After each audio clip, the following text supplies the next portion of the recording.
we've turned it over to you, so if you can go ahead and get us started. Okay. Well, you mentioned dangerous method. I was walking down the street today in Zurich. Let me see if I can get this. There. Can you all see this? Steve, can you see this picture? Yes, we can. Yeah. So dangerous method is showing in Zurich at the moment, and it actually opened here during the Zurich Film Festival. There you see Sabine Spielrein and Carl Jung engaged in psychoanalysis. That's why it was called a dangerous method. What do y'all do in Zurich? This is the Zurich School. The Zurich School, right? Yeah. I'm moving to Zurich. It says, gefährliche Leidenschaften, Spielrein, Jung and Freud nach Cronenberg. The name of this film is taken from a book by John Kerr called The Most Dangerous Method, and that's a phrase that I think Freud used in a letter to Jung when they were discussing the Spielrein situation, not by name, but Jung was consulting with Freud about a patient he had and his countertransference and the transference reactions, and so that's where that phrase comes, most dangerous method.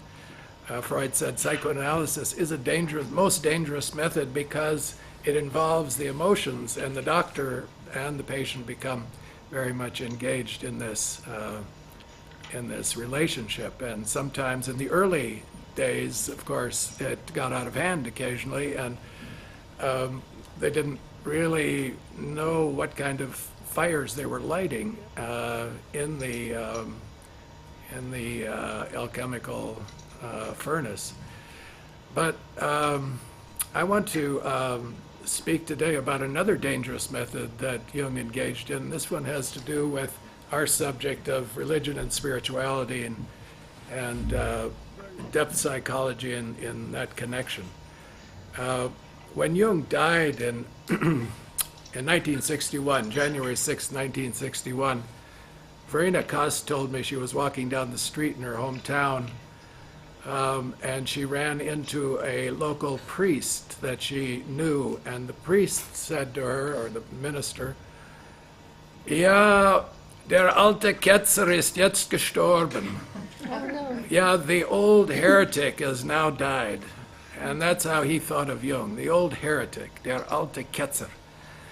And so Jung practiced a dangerous method with regard to religion and spirituality as well as psychoanalysis. And that's what I want to try to introduce today. What was his method? How did he come upon it?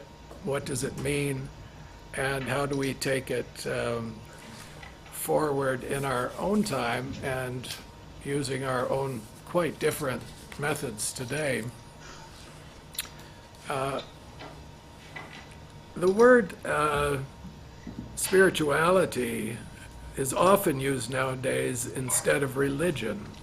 We say that somebody is spiritual, or that spirituality is a very popular subject today. Lots of books about spirituality. And a contrast is made between spirituality and religion that Jung didn't really know. He doesn't use the word spirituality very much to my knowledge. He uses the word religion quite a lot, and we will look a little more deeply into how he used that term, what he meant by it, and how it does relate to what we nowadays call spirituality. You could say the difference between religion and spirituality is that spirituality is not really tied to or hinged upon a religious tradition.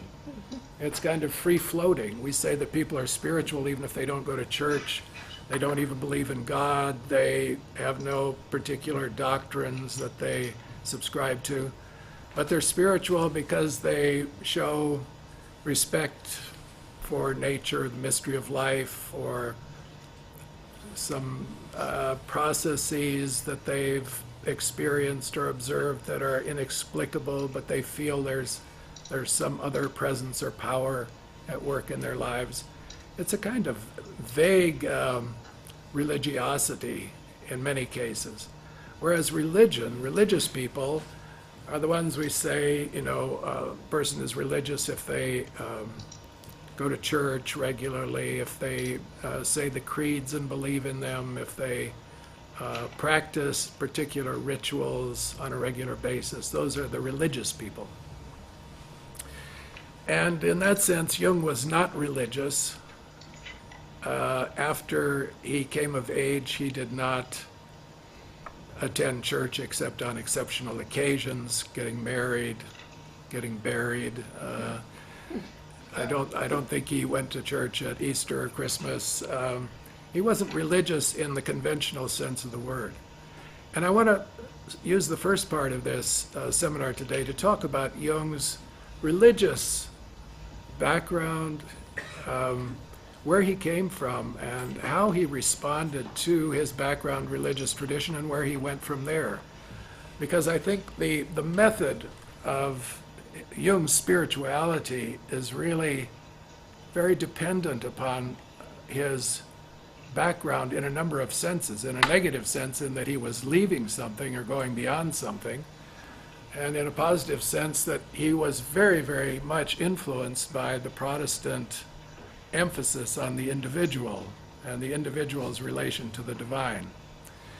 So he was a Protestant, a product of the Protestant Reformation and the Protestant culture that he grew up in, on the one hand. On the other hand, he was not religious in the sense of showing great dedication to the Protestant religious activities in his particular milieu and in his time. Jung grew up in Protestant Switzerland. I just want to say a couple of words about the Swiss Protestants. I remember when I started reading Jung and studying him, I was at Yale Divinity School, and my teacher and mentor in Jung there was a man named Russell Becker, who had come back from a year in Zurich very enthusiastic about the Jung Institute and about Jungian psychology. He was a pastoral counselor and was himself an ordained minister and a practicing minister, and went on after he left Yale Divinity School to lead a church congregation in one of the suburbs of Chicago, Glencoe, Illinois, very successfully for quite a number of years, and then went into retirement at an old, advanced age. And he told me that his impression was, and I tend to agree with him, that if Jung had been born into a different religious atmosphere, into a different religious culture, he would have had a very different attitude toward Christianity and the Christian religious tradition. And the more I've studied about this subject and Swiss Protestantism and Jung's particularly exposure to it in his family and in his cultural setting, the more I agree. If Jung had been born in the 16th century in a Catholic country, a Catholic environment, I think he would have been quite happy with what he found in the religious offerings of that time.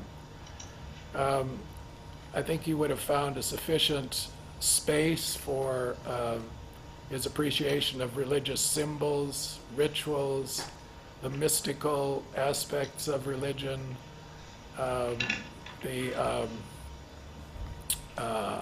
sense that that nature is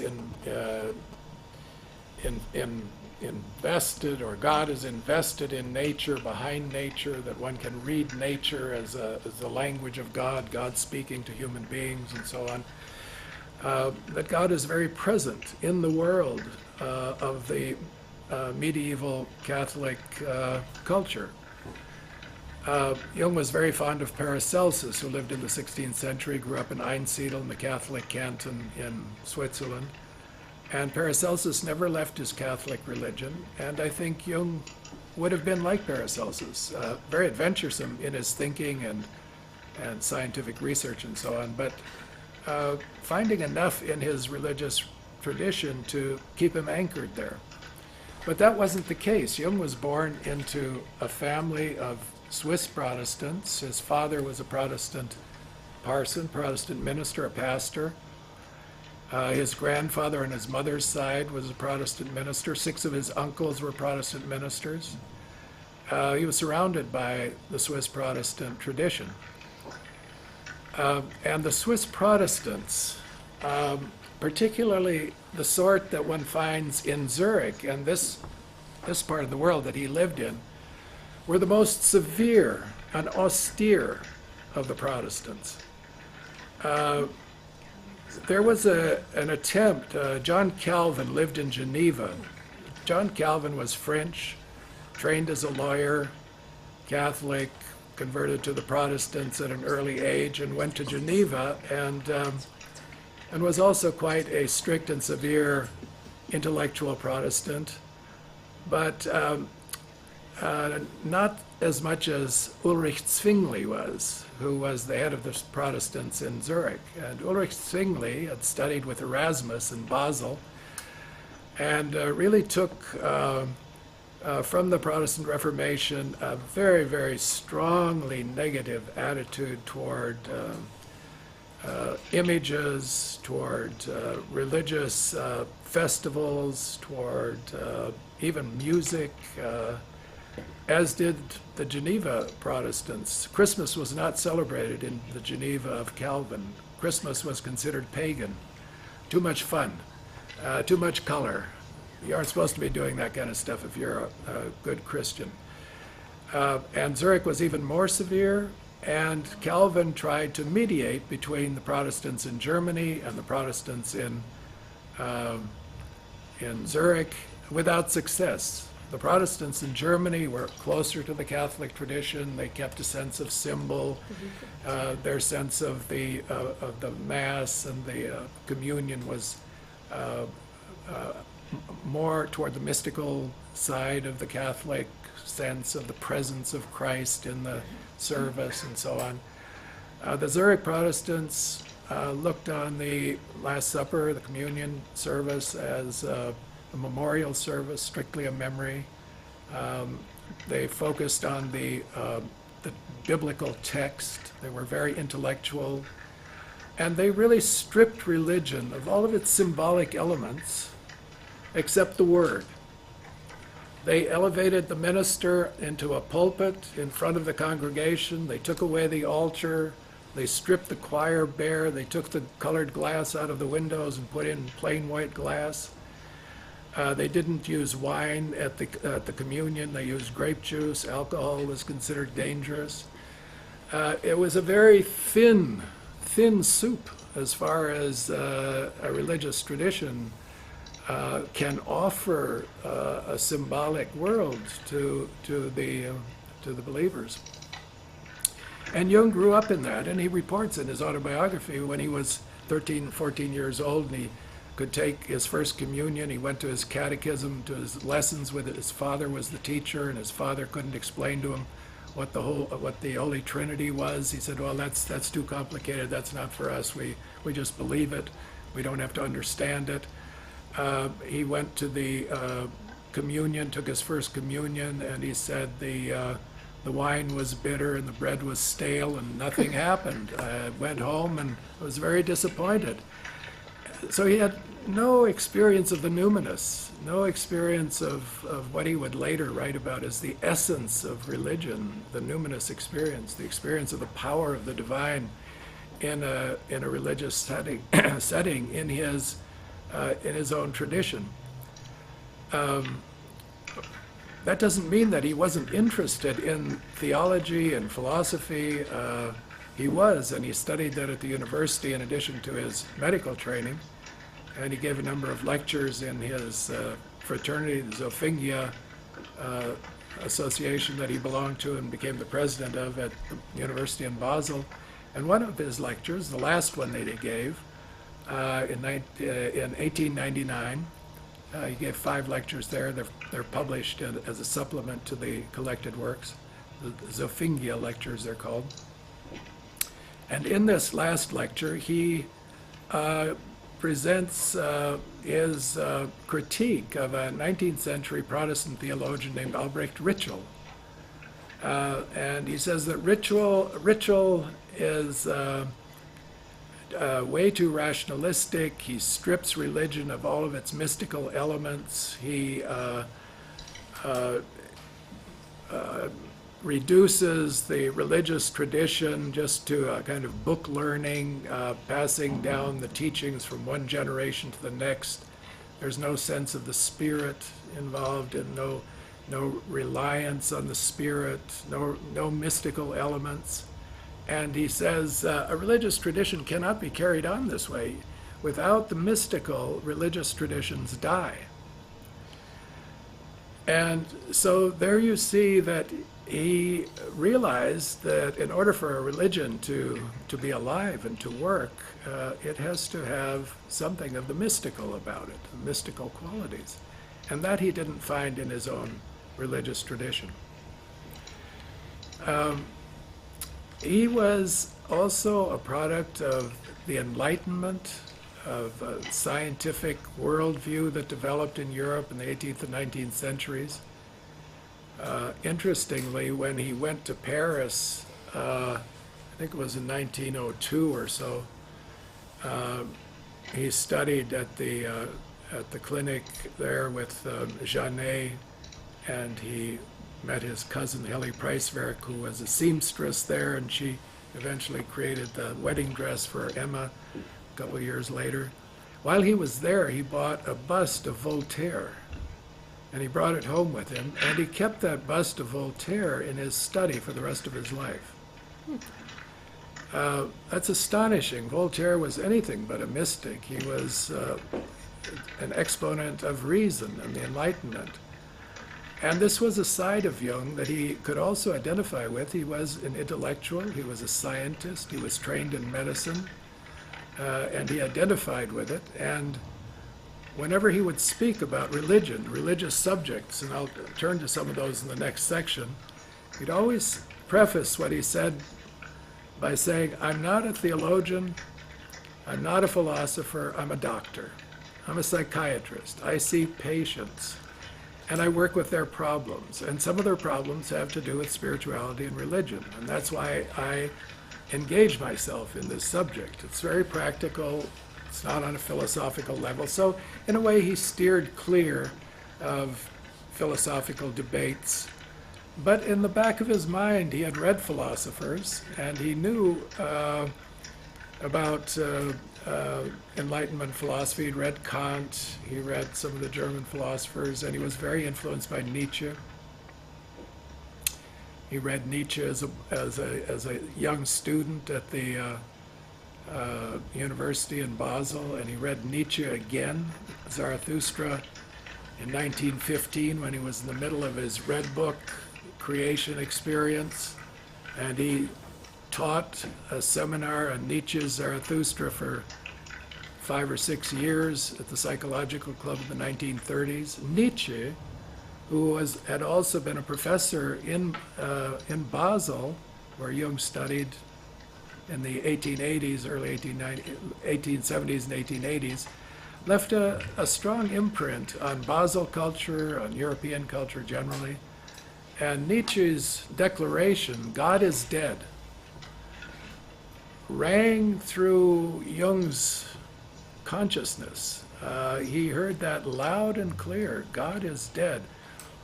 It doesn't mean that God can die. It means that religion is dead. The religion that has been promoting this version of the God image is dead, in Protestant circles at least. And Nietzsche also grew up in a Protestant pastor's family, and turned to Greek philosophy and mythology and ancient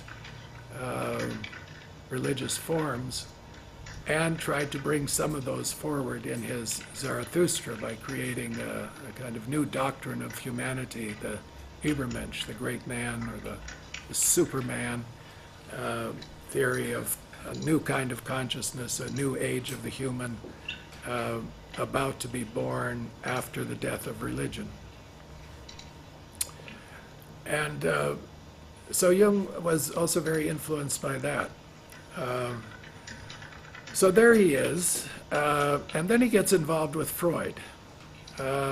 He comes to Zurich in 1900, studies psychiatry, engages in the word association experiment, which is laboratory science, identifies himself as a scientist, and begins doing laboratory science and writing up the results in the word association papers.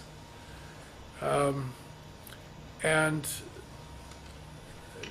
declaring in 1913, when he starts the Red Book, November of 1913, he looks back and he says, 11 years ago, I lost my soul. I need to find it now. Mm-hmm. So there's a lot of speculation. What does he mean by 11 years ago? What exactly happened in 1902? Why does he date it that way? But something around 1902 caused him to take a direction that he identified as loss of soul. It's the time he was at the Berkholzli. It's just before he met Freud.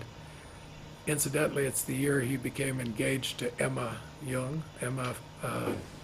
She became Emma Jung. His fiancée, Emma, is sometimes seen as the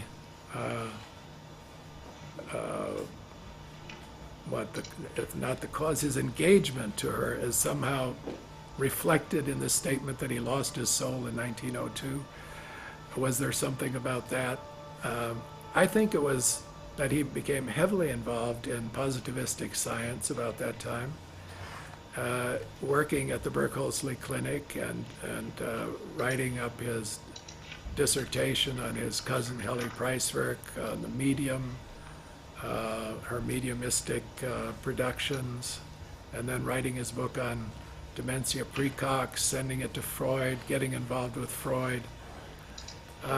And as we know, Freud was a secular, highly secularized Jewish doctor who really was very much identified with positivistic science. His great teachers at the university in Vienna were, to a man, materialistic and atheistic, and Freud drank deeply at that well and cut himself off completely from his background religious tradition, Judaism. His grandfather had been a rabbi. His history is deeply rooted in Eastern European Jewry, but he had completely identified with positivistic science and wanted nothing to do with the occult, with mysticism. He was out to create a science of the mind that was based strictly on rationality and consciousness and scientific principles. And at first Jung was very interested in that, and then gradually had reservations and gradually started finding himself objecting to certain formulations that Freud was putting forward. And by 1912 or 1913 had really begun to change his course, begun to change his thinking about certain key elements of psychoanalysis, like the theory of libido and the idea, the interpretation of the incest wish and the incest taboo, and technical points. But deeper than that, Jung was reaching back already at that time to a view that he'd got picked up from some 19th century psychologists and philosophers regarding the unconscious, that it had a teleological orientation. That was not in Freud at all. Freud didn't see the unconscious as leading somewhere. He saw it as the repository of repressions, as the home of dark instinct, sexuality, and aggression later. But nothing particularly creative or promising there. Something to overcome, something to master. It's like the wild animals that one has to tame and wear, and to use this energy for cultural benefits or for the ego's purposes, was really the goal of psychoanalysis, to sublimate the instincts, to not let them rule, not to repress them, otherwise you get neurotic symptoms, but certainly not to let them run wild. Now, some of the early psychoanalysts believed in letting them run wild. They said, wow, this is great. Psychoanalysis has freed us from our cultural repressions. Now we can really go to town. And so you have Otto Gross and people like that. And Jung had some tendencies in that direction. And that's why this dangerous method maybe was a little too dangerous. At some point he says to Freud in a letter, I'm struggling with my polygamy, my polygamous instincts. Mm-hmm. He was married, he had a couple of children already, and he was struggling with his sexuality. There's no doubt about it in those early years that it was a hard instinct for him to master. And the degree to which he acted out, we don't know. It's not clear, it's not been documented. But he certainly, it's clear that he was struggling with it. But he also had an idea that there are aspects of the unconscious that come from another level and that want to show themselves on the surface, and they do show themselves not in a disguised form, as Freud would say in dreams, but in a form that's sometimes difficult to understand because it's symbolic. So dreams speak in a symbolic language, not for the purpose of disguising what they're about, but because this is the way the unconscious speaks. It's the voice of nature. And so interpreting dreams becomes a project in understanding a symbolic language rather than taking apart a disguised manifest dream production and finding the latent dream thoughts that are hidden, tucked away, and not acceptable to consciousness. Now, in his break with Freud, Jung wrote the famous book, Symbols and Transformations of the Libido.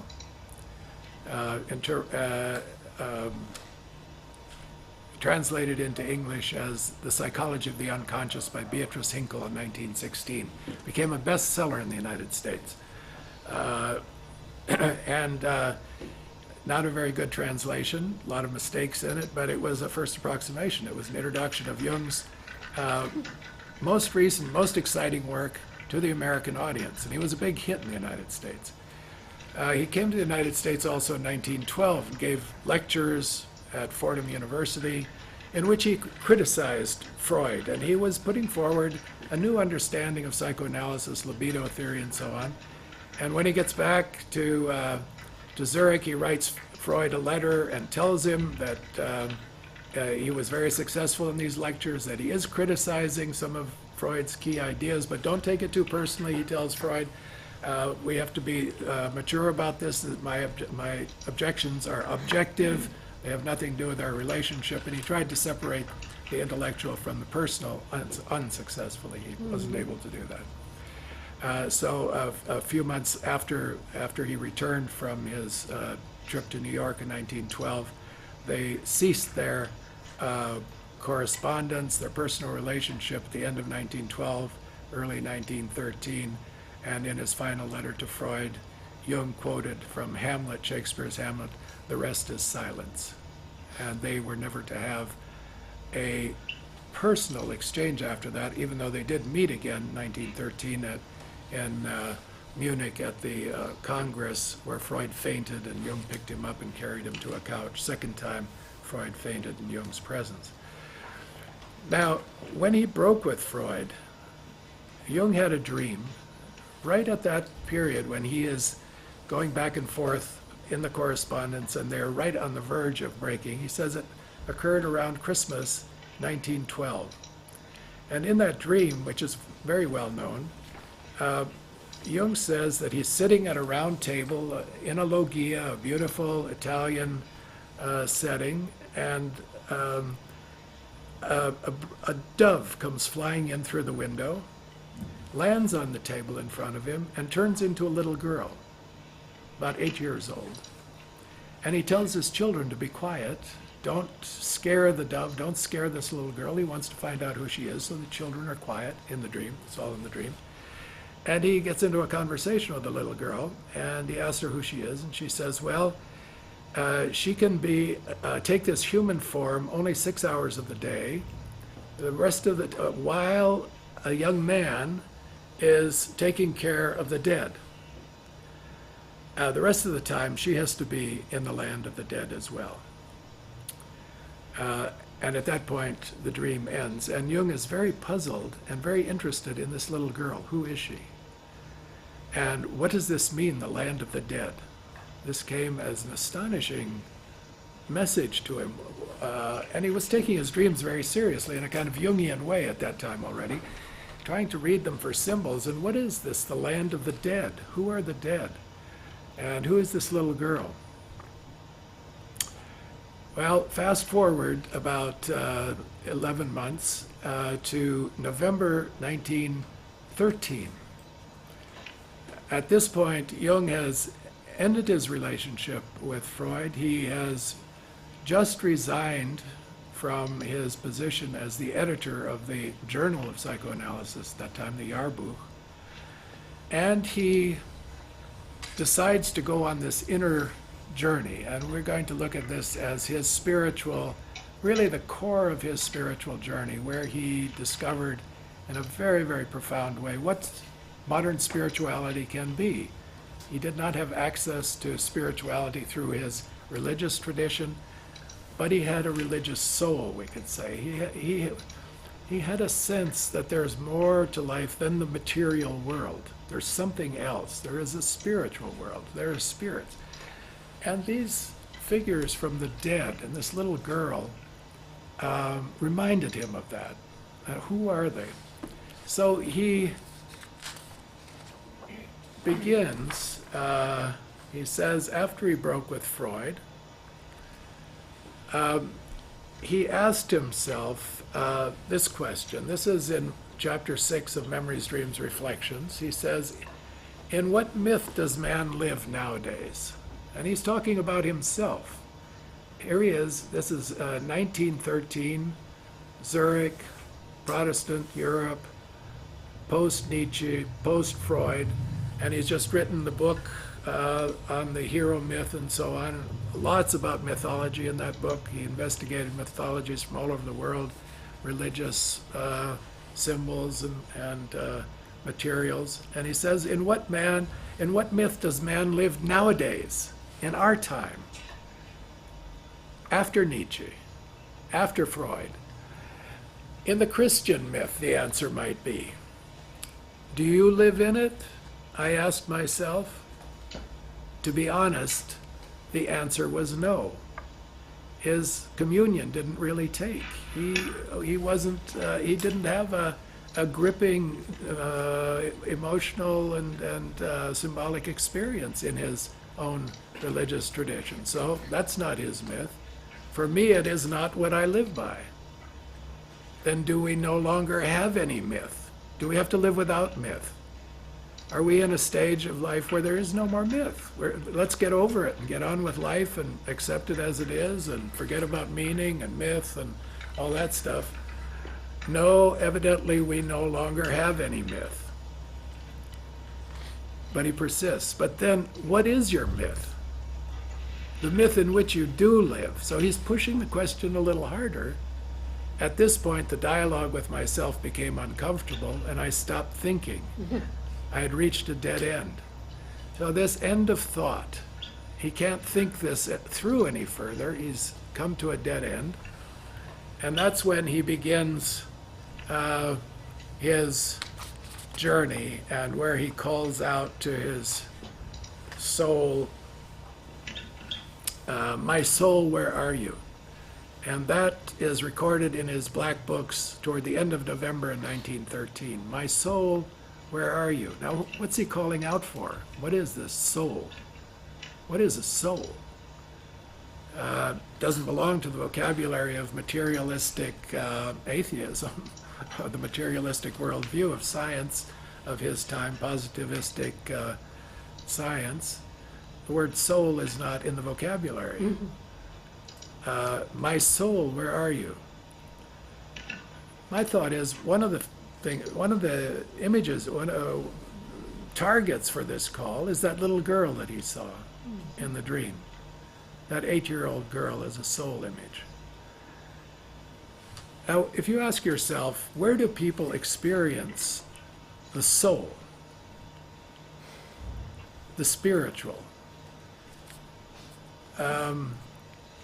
One of the places, if not the most important place, but maybe the originally most important place, is around death. The experience of death, or being close to death, to people who've died, the phenomenology that surrounds death is striking for its evocation of spirits. There is a theory about the origins of religion that it really comes out of the experience of death. You stand around a corpse and strange things start happening, synchronistic events or spirits or hauntings or dreams about people who have died recently. I don't know if you've had that experience or not. I've had it several times. Around death, you experience something that is invisible, inexplicable, symbolic, strange, and it's puzzling to the rational mind. Where does this come from? Can we explain it?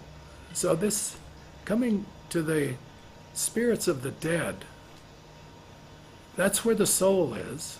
Soul says, this little girl says, she has to spend most of the time with the dead, the spirits of the dead, where there's also a boy, a young man.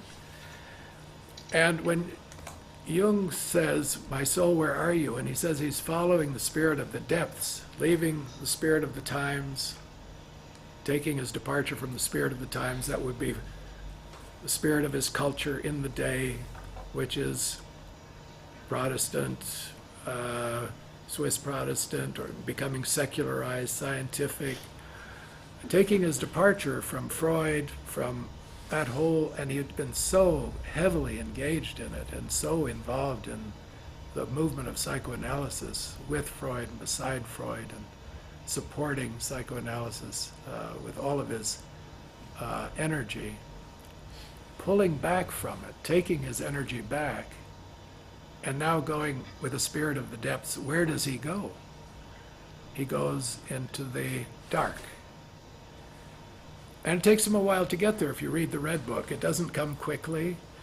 A number of things have to happen, like the death of Siegfried. He has the dream of the death of Siegfried, importantly during that time. And then there's an opening. And he goes into a dark cave, and he looks through a crystal opening, and below him in the river he sees images of the dead. There's a beheaded, the skull of a beheaded person. There are Egyptian mythological features to this imagery. Really the realm of the dead. He's entered the realm of the dead. It's the underworld. And he goes on in his journey, and then he comes to Elijah and Salome, and the black snake that accompanies them. And this snakes are always around the dead. They live in graveyards. In some cultures, the snake carries the spirits of the ancestors. The ancestors live in the serpents. They live under the ground.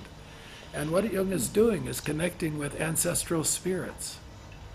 And these come back again and again in the Red Book. He is haunted by these ancestral spirits. At one point, they tell him that they're Anabaptists and that they're going to Jerusalem to find the answer. And these Anabaptists originate in Zurich. Actually, in the outskirts of Zurich was the point of origin of the Anabaptist movement in Zumikon, I think, one of the suburbs of Zurich.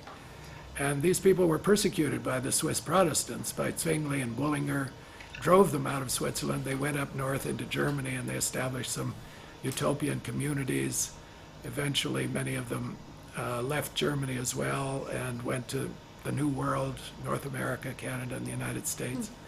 Just as the Amish and the Mennonites originated in Switzerland, were persecuted by the Swiss Protestants, and they migrated to the United States in the 16th century. And so we have large communities of Amish and Mennonites in the United States and a lot of Baptists over there. They originate in Switzerland. They were driven out of Switzerland, and they carried the enthusiasm of the religion. They carried the spiritual. And the Swiss Protestants, with Zwingli, Calvin, and so on, were extremely rational, brilliant, and they prepared the ground for the Enlightenment. The Enlightenment grows directly out of the Swiss Protestant and the Protestant tradition. So rationality and science rule the day here, and the mystical elements are driven out. And Jung is returning to the mystical elements, to the ancestors that have not been accepted in the culture. And he finds them in his pilgrimage through the pages of the Red Book, or through the inner journey that took place over the course of a couple of years following his entry into the cave. And these spirits of the dead come back and are finally released from their wanderings when Philemon delivers his 7th sermon to the dead. They come knocking at Jung's door in 1916, ringing the doorbell, and Jung said it was a Sunday afternoon, and they heard the doorbell ringing and didn't know who was there, so they went and looked, and there wasn't anybody there. The bell was just ringing. And then suddenly he heard this voice saying, "We are the spirits of the dead come back from Jerusalem, and we are not satisfied." And at that point, you can read the account in the Red Book. Philemon appears as a teacher. Previous to this, he wasn't a teacher, he was a magician. Now he appears as a great Gnostic teacher, and he gives the 7 sermons to the dead. And finally, with the 7th sermon, not before that, the first 6 don't satisfy these spirits. Finally, with the 7th one, they ask, "What is man? What is man? Tell us, what is man?"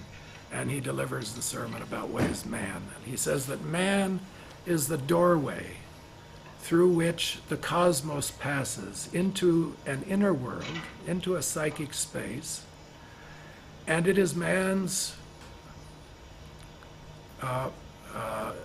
duty, it's the job of the human to contain and carry the mysteries of the universe. It comes through the doorway of the human, and it gives these souls a point of orientation. And then Philemon says, and your home is at a star. You each have a star. If you look up in the heavens, you'll find your star. That's where your home is, and you can go back to the star.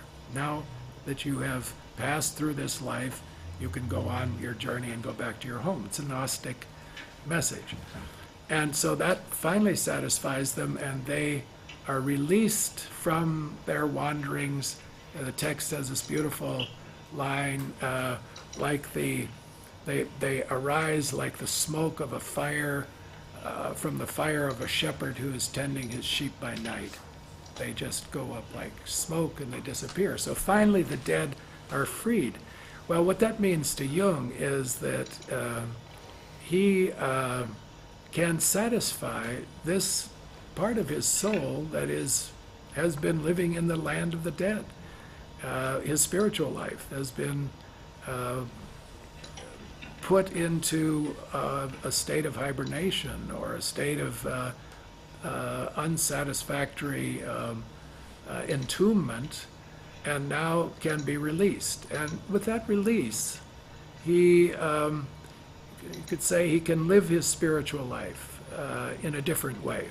And that's what he gets out of this Red Book experience. Now, it's a dangerous method. What is his method? His method is what in the midst of this, he wrote a paper called The Transcendent Function, 1916. And in the Transcendent Function paper, which wasn't published until much later, he put it in his drawer, and some students found it in the 1950s and translated it into English and published it. He writes about active imagination. That's what the paper is mainly about. And he says that what the transcendent function is this doorway, if you will, between conscious and the unconscious. And the transcendent function makes it possible for there to be communication between the two sides of the mind, between the unconscious and the conscious. So you have to open that door. And what opens that door is what he calls active imagination. It's a tool. It's a method. It's a dangerous method. Says not everybody should use it. You have to be careful how you use it. You have to have a pretty strong ego to use it, and so on and so forth. But what he discovered was a way of being spiritual without becoming religious, without going into a religious tradition, without going back to church or becoming a Catholic. Somebody asked him once in the 1930s, I think, or 40s, Jung wrote so beautifully and movingly about Catholic ritual and about the Mass, the symbolism, transformation symbolism in the Mass, and doctrines like the Trinity, and his understanding of the Church and the Church's relationship to Christ and so on. Victor White, a Roman Catholic priest who hooked up with Jung after the Second World War, was so impressed by what Jung said about the Catholic Church that he thought Jung was just on the verge of a conversion. He thought maybe he could convert him to Catholicism. And somebody asked Jung one time, why don't you become a Roman Catholic? You seem to enjoy this symbolism so much. You really have such a profound understanding of it. It's so meaningful to you. And Jung said, yes, but I understand it too much. I know too much. Mm-hmm. And once you know the meaning of a symbol, he says it's no longer a symbol, it becomes a sign, it's dead. But he's a brilliant interpreter of religious doctrines and from all over the world, not only the Christian tradition, but doctrines from many cultures and religions. But you can't go back into that once you know so much. But I think he couldn't have become a Catholic because he was a Protestant. And the Swiss Protestants Right. will not go back to the Catholic Church. It was such a bitter struggle and a strife. In fact, Jung wanted to go to Rome on a visit one time in his later years, and he fainted at the train station, had to be taken home. He never visited Rome. He couldn't get there. I think it was too powerful, too laden with history and meaning. He probably feared his response. Maybe he would melt and ask the Pope for forgiveness and join the church. I don't know. At any rate, he didn't get there. But I'm going to take a little pause here, having laid out what I think is really the most important message of the Red Book and Jung's entry into what we now call spirituality. It's a very particular kind of spirituality, and I'll say some more about that. It's Protestant in the sense that it's very individual.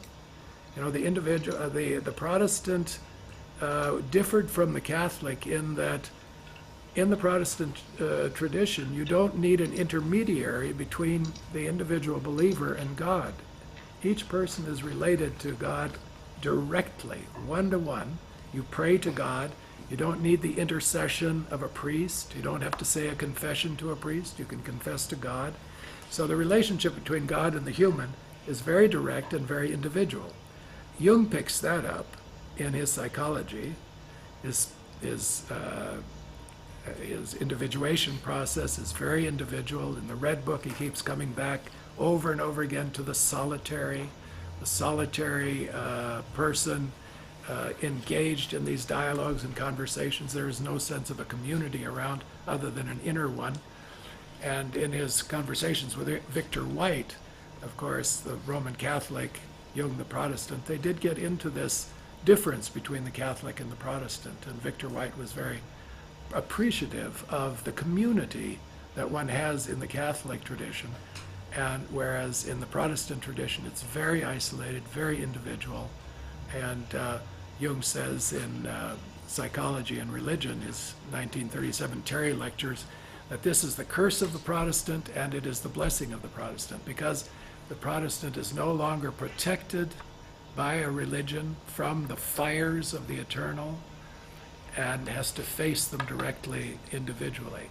And this facing and having an original spiritual experience, numinous experience, is what is opened as a possibility for the Protestant that is not available for the Catholic, who is surrounded and guarded by the community and by priests and the Pope and all the rest of it. So the Protestant is relatively unprotected.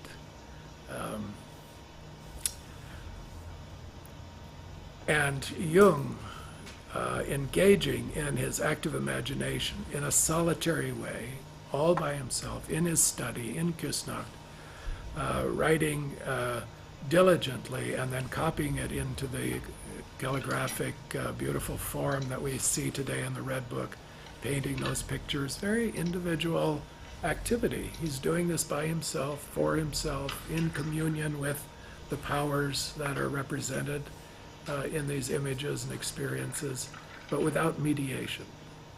And so it's a type of spirituality that he puts forward, possibility to connect to the unconscious in a direct way.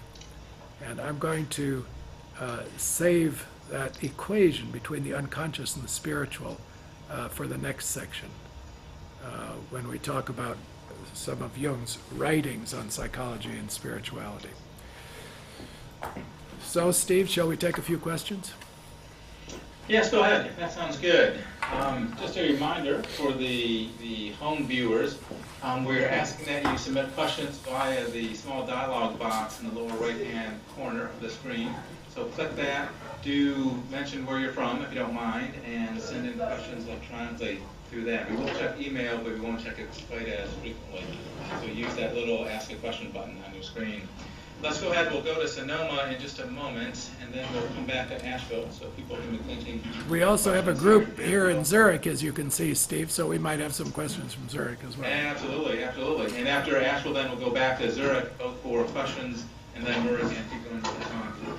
So first of all, Sonoma State. Laurel, are you there? And do you all have any questions? I'm here. I think that was a beautiful discussion of the entrance to spirituality via death and the ancestors. I don't have any questions. Anybody? We're Okay, fine. so you're good so far? I'm sure they'll be further down the road. Asheville, we'll open up here. I'll ask an internet question, and then we'll go to Zurich for questions. Asheville, any questions in the room here? So nothing so far. So we have a rare, spot where people are stopping. One internet question, then we'll go to Zurich for questions, which is sort of an open question, but how well do people integrate a sense of deep faith in a particular religion and the Jungian perspective? So I think they're asking, are those mutually exclusive, or can deep faith in a particular religion coincide well with Jungian perspective? Any thoughts, Murray, with that? I think that's a very good question. A lot of people who come to Jungian work and training have had a background in religious studies, or have been trained as theologians or ministers. It's not uncommon. You find, I don't know what the percentage is, but there are a lot. And do they find that do they come to Jungian work because they, like Jung, have found that their religious tradition no longer serves their spiritual life, no longer nourishes them, and so they find a replacement for it and leave it behind? That's true in some cases. Or do they find that working on their dreams and their active imaginations and so on brings them to a deeper and more profound understanding of their background religious tradition? There are certainly cases of that as well, and I'm thinking now of James Kirsch. You mentioned that you're going to be doing a seminar on the Jung-Kirsch letters, and James Kirsch, there's quite a long discussion in the early letters, the first fourth of the book, about Jung and his attitude toward the Jews and the Jewish tradition, because This is the early 1930s. It's a very controversial time in Europe. And the question of Jewish psychology and who is the Jew and does the Jew belong in Europe and all that is, really a fraught can of worms at this time. And they engage that question. And Kirsch says some very interesting things. He says, if you look at Freud, you have a particular kind of Jewish attitude. They're called the Gulut Jews. Gulut, G-U-L-U-T, Gulut, or Galut, I forget. Galut. And these are the Jews who, like Freud, left their traditions behind, entered fully into the Enlightenment, into scientific work, into a kind of materialistic worldview, and have no feeling for or connection to their religious background or their religious tradition. And Kirsch says to Jung, that's what you find in Freud. You don't find a religious Jew there, you find a Gulut Jew. But he said, I've grown up in a similar atmosphere to Freud's. I'm also trained as a doctor, but I find in your psychology a way back into a new appreciation of the symbolic value and meanings of things that I had scorned as superstitious, as nonsense, put them aside, we have to grow beyond that. I find a re-entry into the mystical tradition of Judaism, Kabbalah, into an understanding of these medieval ideas that the modern Jew wanted to push aside and forget about. Became very much like Protestants in the sense that I was describing the Swiss Protestants, very rational. Even if they went to synagogue, it was not with a very strong spiritual orientation, maybe ethics or community sense, something like that, but the mystical and the symbolic element had disappeared. And so Kirsch credits Jung's psychology with offering a way back into his original tradition. Now I think people of other religious traditions have found the same thing to be true, that if you've separated yourself from your background religious tradition, you come into Jungian work and suddenly this appreciation for the symbolic opens up, and you look back at what you've left behind or what your grandparents were involved in earlier generations. You pick that material up with a whole new sensitivity. And so my own experience has been like that, growing up a Protestant Christian, even getting trained in a Protestant seminary, Yale Divinity School, which was very oriented toward history and the rational and the scholarly, and nothing to do with the mystical elements of the Christian tradition. Getting very burned out on that, discovering Jung, and then being able to go back and read some of those old texts and prayers and rituals, go back into them in a whole different way, with a very different feeling, a different appreciation. It's like it renuminizes them. It makes them numinous again, because you're coming at it with a different attitude. So this is a very good question. Certainly Jungian psychology does not exclude people from religious appreciation of their religious traditions. In some cases it helps them back into it. Some cases it's a substitute for it. But from my knowledge and my experience of people who come from religious backgrounds, going through Jungian analysis, training and so on, they don't really leave it behind. They reappropriate it in a different way. You can see this in John Dourley, for instance. He's a Roman Catholic priest trained in Zurich, remained a Roman Catholic priest after his graduation from the Jung Institute, goes back, teaches in the seminary and in college in Ottawa, Canada, and starts writing books about Jungian psychology and theology, and with a deep appreciation for the mystical tradition. He's doing his work now on the medieval women mystics, as well as Meister Eckhart and so on. So it's a kind of re-entry into an appreciation of what's been there but lost in the modern age. Sorry, that's a very long answer to your question. But No, that's fine. We've got quite a few email questions that we'll maybe come back to. There's a question here in Asheville first. Len, do you want to? Yes, Murray, it's as much just an invitation for your subsequent discussion. Regarding Freud's, especially in The Future of an Illusion, and the way he casts religion as sort of a defense against that primitive anxiety, I was particularly struck in your introductory remarks at Jung's courage in striking out on his own, and yet also reminded of something that at least apocryphally has been said of Jung, that once he said, "Thank goodness I'm not a Jungian." And with that in mind, I'd be interested in your at least including in your comments something of where does structure of religion fit in as not just something that we might have to break free of, but also supports us in our individual pursuit. And I see Jung as having been awfully courageous and yet lacking in some formal outer structure. well,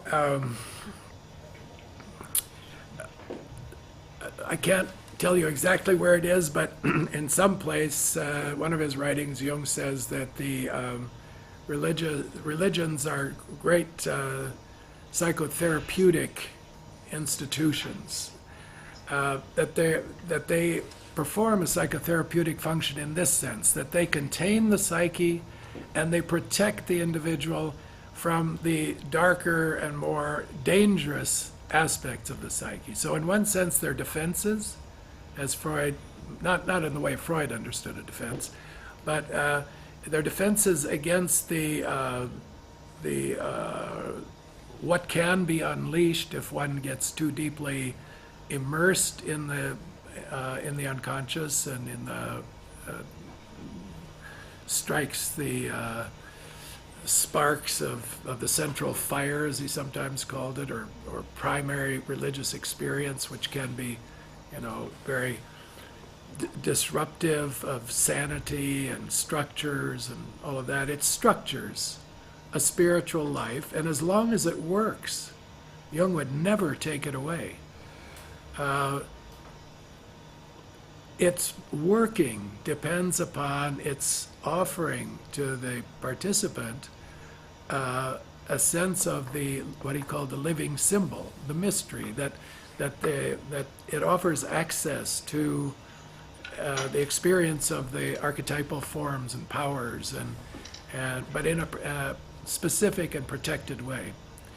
And you can see that when people are deeply involved in their religious activities, you can see that they are communing. They're doing something like what we would say is an act of imagination. They are.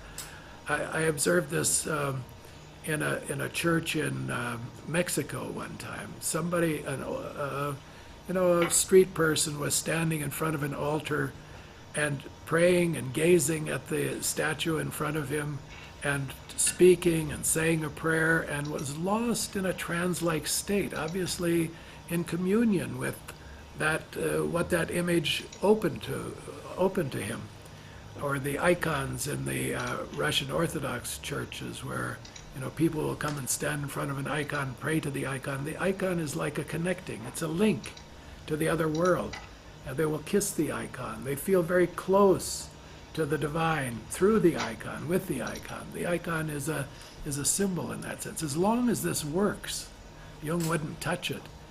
In fact, he prided himself on helping people go back into their religious traditions. And at one point, I think in a letter to Victor White, he says he's so proud that he got a letter from the Pope thanking him for bringing a woman back to a a stronger appreciation of her Roman Catholic faith. And he said, what I did, she came to me, she said that her spiritual director had sent her to me to teach her how to pray, and I taught her how to pray. She went back to Rome, and she so impressed him that he told the Pope, and the Pope sent me a thank you letter. So, how to pray. If Jung can teach you how to pray, and it works for you, he would say, well, I've taught you how to do active imagination, and it's the images that the religion offers. If you look at the Red Book, they aren't surprising images, or they don't come out of nowhere. They come out of what he's been reading. They come out of his books, out of the texts that he's been studying. Elijah and Salome are from the Bible. These are figures that wouldn't have been unfamiliar to him. Izdubar is a figure, is a version of Gilgamesh, a sun-like, godlike figure from the Middle East, and other figures. Philemon is resembles a Gnostic teacher. Jung selected from world religions, and you can find traces of all this in his library. The way I look at it is that he went into his library and experienced the books in a very different way, and the figures in the books, and talked to them. And this talking to them and communicating with them is very similar to a type of prayer. Now, he doesn't bow down to them the way a devout person would bow down to a saint or a God figure. The difference is he stands up like a Protestant would and talks to them and argues with them and debates with them. In some cases even helps them. He has to restore Izdubar back to life again, puts him in an egg and chants over him and brings him back, and he goes up into the heavens as a solar deity. So it's different in that sense. But quite often there is a kind of prayerful sense in the Red Book. He's communing or communicating with these images that have come to him. He didn't rationally select them from the bookshelves, but he had been reading about some of them. Phanes is another one. Phanes, one of the most important figures in the Red Book, is a figure from Mithraism and the Orphic religion. And it's really the central God figure in the Red Book, the figure of Phanes, the sun, the light. So Jung is working with religious traditions in his own, peculiar way, and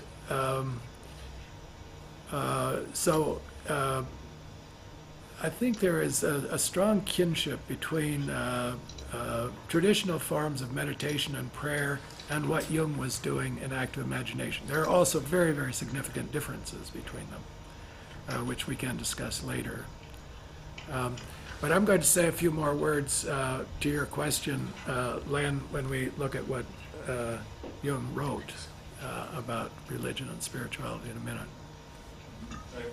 Feel free to ask some questions from Zurich, and I've got quite a few email questions, but we can hold those till later if you want to go on afterwards. But I'll let you decide, Murray. First, Zurich, open to questions, and then Do you have let me anything know if you want me to pressing ask here? more. Anything pressing? Person. We can go on, because I want to now look a little bit at what Jung wrote about psychology and spirituality. Bringing these two realms together. What does psychology have to do with spirituality or religion? And Jung puts them together in a very novel way. I think it really is what characterizes Jung's thought and Jungian thought after that, linking the religious experience to psychological phenomenon, psychological experience. And I put just in front of you there a page from Psychology and Religion. This is his 1937 lectures at Yale University, the Terry Lectures. And I want to focus on this term numinous and numinosum. It's in paragraph number 6. He says, in speaking of religion, I must make clear from the start what I mean by that term. Religion, as the Latin word denotes, is a careful and scrupulous observation of what Rudolf Otto aptly termed the numinosum. That is, a dynamic agency or effect, not caused by an arbitrary act of will. On the contrary, it seizes and controls the human subject, who is always rather its victim than its creator. The numinosum, whatever its cause may be, is an experience of the subject independent of his will. At all events, religious teaching as well as the consensus gentium always and everywhere explain this experience as being due to a cause external to the individual. The numinosum is either a quality belonging to a visible object or the influence of an invisible presence that causes a peculiar alteration of consciousness. The numinosum is either a quality belonging to a visible object. Now think of a religious object like an icon, or the cross, or a book, like the sacred books of religions. These objects emanate energy. The object itself, outside of the psyche, outside of the human frame, has a power. That's the way it's perceived. Okay, so the Quran, for instance, is a sacred book. You burn a Quran, you have committed a horrible sin, because it's not just a book; it's a sacred object. Okay, and it is invested with a huge amount of numinosity, or the influence of an invisible presence that causes a peculiar alteration of consciousness. Now this would be a spook or a spirit or a ghost, an invisible presence. It might attach itself to an object like in a graveyard or in a stone or a tree, but you have a sense of an invisible presence that causes an alteration of consciousness. Now we know that complexes also cause alterations of consciousness, and Jung investigated that very carefully and scientifically in his word association experiments. This alteration of consciousness can come from several different sources, but the numinosum is a term invented by Rudolf Otto. He published a book in 1917, very important year for Jung, called Das Heilige. In German, Das Heilige means the holy. That book was translated into English with the unfortunate title, The Idea of the Holy. It makes it sound very abstract. Otto is not talking about ideas per se, although he's a philosopher and a theologian. He's talking about an experience that he says makes the hair stand up on the back of your head. And he had two of these experiences that he describes in one of his books that gave him first-hand knowledge of what the numinosum is. And one had to do with music, and one had to do with a sacred image. I think if Jung had grown up in a Orthodox, Greek Orthodox or Russian Orthodox tradition, he would have been much happier than in his Swiss Protestant one. There is such a powerful and profound sense of the holy. What Otto was talking about is the numinous and the numinosum. Otto had this experience before he wrote the book. He was very involved in missionary work and traveling all over the world. He went to China, he went to India, all around Europe. This was in the first 20 years of the 20th century. And he reports that he was on an island in the Mediterranean somewhere on a Sabbath day, that is a Saturday. He uses the word Sabbath, the Jewish reference to the holy day. And early in the morning, he was walking through the oldest part of the city on a ancient path, and from a basement somewhere in the vicinity, he heard a small group of rabbis chanting the Sabbath morning prayer. And he said this sound penetrated him and made the hair stand up on the back of his head, and it was though he was hypnotized by it. It gave him this feeling of awe, the presence of something outside of himself and so overwhelming, so powerful, that he had to find a word for it. So he came up with this word from the Greek, numinosum. That was through sound, and he was a German Lutheran or Protestant theologian from another tradition. That this was the Jewish tradition, and it was not through the written word, not through a doctrine, not through a theory. It was this penetrating sound that made him feel the presence of the divine. And he talks about the numinous as though it really is something external to the human that shows itself in those moments of presence. It's not, he doesn't talk about a projection, and he doesn't talk about archetypes. He's a theological thinker. He says, really, God makes his presence known in these moments. This is God appearing or manifesting in the numinous. And you have this feeling of power. It's awesome. It's frightening sometimes. It's the mysterium tremendum. That's another phrase he used from the Latin. The mysterium tremendum is confronting you. The other experience he had was off the coast of India, on an island off the coast of off of Bombay. And on this island there were caves, and in the caves were these gigantic statues of Hindu deities. And he walked into that cave one morning and he saw the light coming in from the east and just hitting the image, the head of the image, and I think it was Ganesha, or one of the great Indian deities. I think it was the head of an elephant. And of course, he's not Hindu. He's not a believer in Hinduism. But he is struck by this again, this moment of numinous power, numinosity. Well, then he writes his book on the holy, and he describes this experience, and he says this experience is the foundation of all the world religions.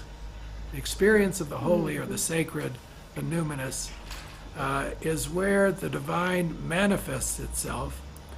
And then as a Christian theologian, he says, of course, its most perfect expression is in Christianity and in Jesus and so on. Treating Christ also as a numinous symbol. But he had this broad recognition that it can appear anywhere and at any time. Well, Jung was, of course, very drawn to this, and he starts using the word numinous in, I think, the late 1920s, early 1930s, having read Otto's book. And it's the perfect word for what he's trying to talk about. Mm-hmm. He uses it in these Terry lectures. The numinosum is this a dynamic agency or effect not caused by an arbitrary act of the will. It comes by surprise. People who have this experience often say they weren't expecting it, they weren't prepared for it. It just suddenly comes to them. And they feel the presence of something else. It can be kind of it can be kind of scary, it can be like the appearance of a ghost or of a spirit. And of course, as I said before, it can be around experiences of death and dying, where people often have numinous symbolic experiences. Jung, of course, reflected back on his own experience using this term, and uses it then throughout a lot of his later writings. But by the numinosum, he attaches the word to his psychology, a psychological theory. And he says that when you experience an archetype,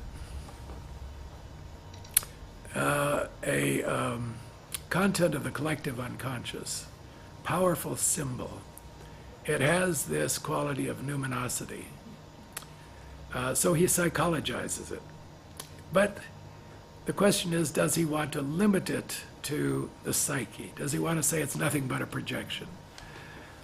I guess if you really pushed him and he dug his heels in and he says, yes, I'm a scientist, that's the most I can say, I don't know anything more or anything beyond that, you might get that kind of an answer. In a more quiet time over a bottle of wine and kibitzing about experience and sharing on a deeper and more personal level, I think he would say, I don't know. I've had those experiences. They've taught me a lot. I recorded some of them in the Red Book. Some of them I've never written down. I've never even told to anybody.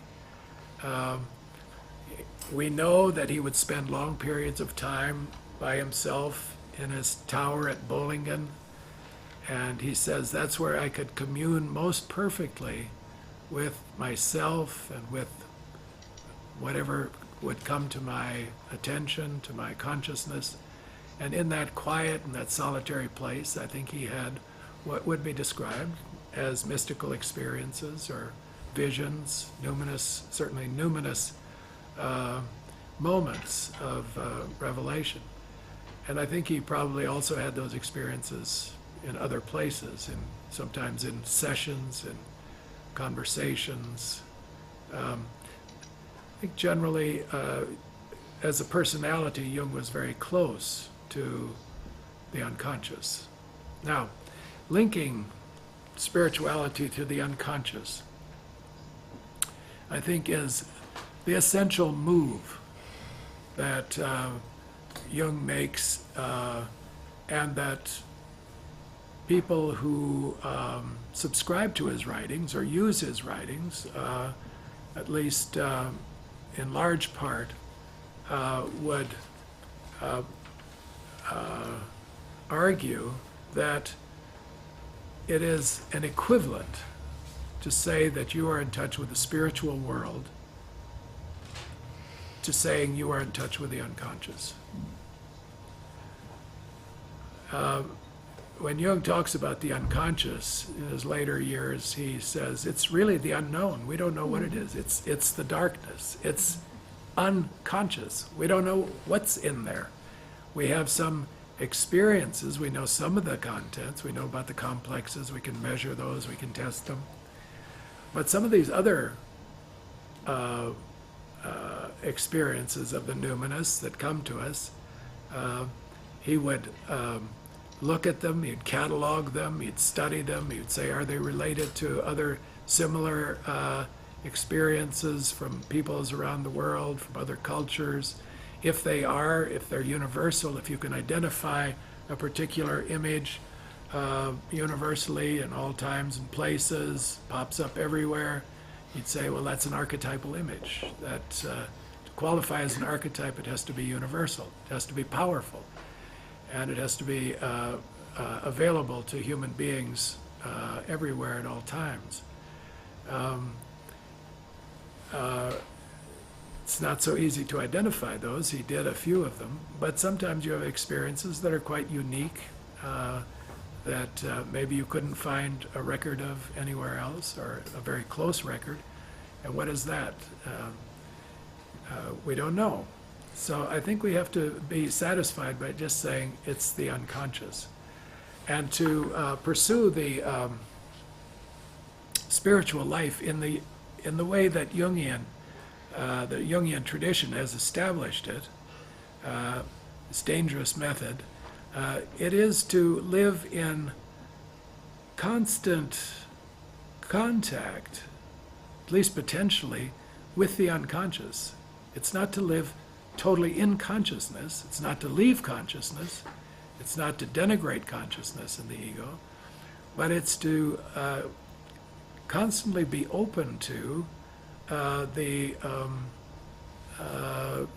messages that might come, or the effects of, or images from, or fantasies, or visions, or dreams that come out of this black box called the unconscious. You could say living a spiritual life in this fashion, in modernity, outside of religious traditions, the way Jung forged the way, is to live in contact with the unconscious.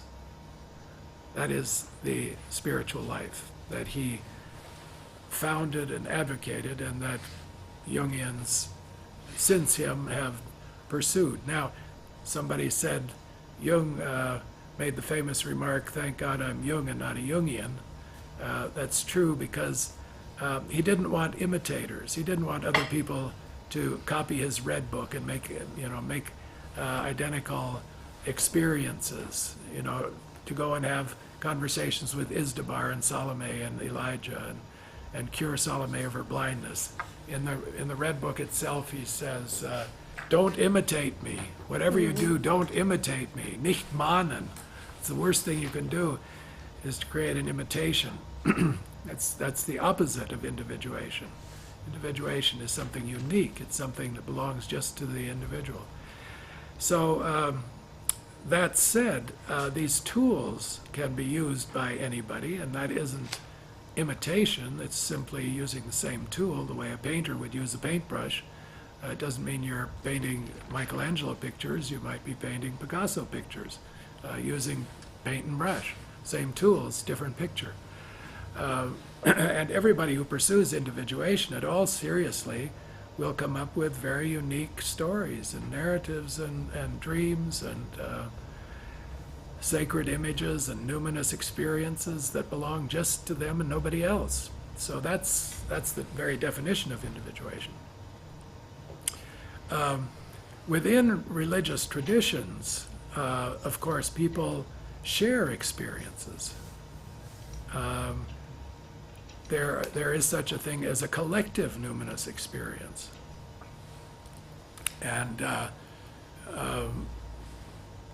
people have a collective vision. They might all see a manifestation of the Blessed Virgin in a field in Yugoslavia. Thousands of people have seen that. Sometimes they're together, sometimes they're small groups or larger groups. Same thing at Fatima and other sacred locations. Or you go on a pilgrimage to one of the sacred Santiago de Jacob in Spain, and on the road you're with many other pilgrims. Maybe you'll have similar experiences, maybe you'll share visions, maybe you'll have very individual ones, but you're in a company and you're engaged in a collective activity or a worship service. And these can be very moving experiences, and the individual takes those experiences in an individual way, of course, and works with them in an individual way. But they come within the context of a collective experience. Now, Jung had one of these very famously with, I think it was with Tony Wolff on a trip to Italy, where they saw a picture of a mosaic in Ravenna, mosaic on the wall of a baptistry in Ravenna, and they came back and described it to their friends, and then Jung wrote and wanted a postcard of it, and he got a message back saying, "Oh, that picture was covered up centuries ago with plaster. Nobody can see it anymore. We don't really know what's behind the plaster." He and Tony swore that they saw that picture. Well, that was a manifestation of something, I guess. Somebody has written an article saying, well, when they wrote to the people in Ravenna, it really was, they didn't describe the right place. There really was a picture there, and there is a postcard. But Jung was quite impressed with that experience. But I think he thought that collective hallucinations, if you will, or visions are possible. And I mean, as a psychiatrist, he would have known of such things. Toward the end of his life, he was also very interested in flying saucers. Lots of people have seen flying saucers and had various kinds of experiences with them even. And he thought that might be a manifestation of something numinous. Again, you have to be very clear when he says that the numinous is something, an experience of the subject independent of his will. It's not willful, and the numinous is either quality belonging to a visible object or the influence of an invisible presence that causes a peculiar alteration of consciousness. So there is this experience of it being outside, that you're not producing it. Now, Jung's writings on psychology and spirituality and religion are very extensive, especially after 1930, and I can't do more than just list some of them and mention them. A lot of them are collected in volume 11 of the collected works called Psychology and Religion, and there you find essays on religions from the East and from the West, Tibetan Book of the Dead, the Egyptian Book of the Dead, and various Christian doctrines like the transformation symbolism in the Mass, and psychological interpretation of the doctrine of the Trinity. He also worked on other archetypal motifs, as he calls them, the trickster figure, the chore, the young girl, the mother archetype. All of these figures can be found in religious traditions as objects of worship or fear or respect, veneration, sometimes at the center of the religious tradition, sometimes pushed to the side a bit. And his investigation of these religious objects is extensive throughout his career, beginning already in the Freudian period.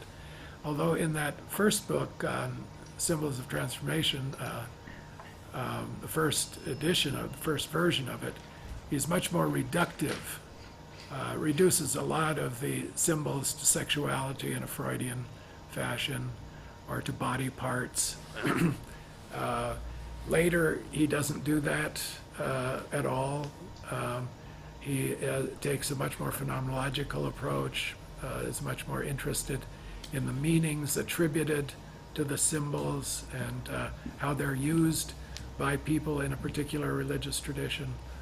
The interpretation, his method of interpretation, changes quite radically after he leaves Freud and after he has his own experience in the Red Book period of the images that come to him and that he's working with and that were so meaningful to him. Also, his extensive writings on alchemy, which take place following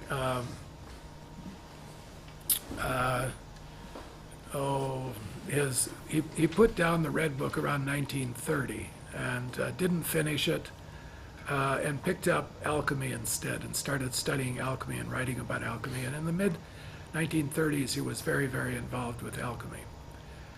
From then on until his death, basically, or until he published his last book on alchemy in 1955, Mysterium Conjunctionis, he used alchemy as a vehicle for communicating his psychological vision.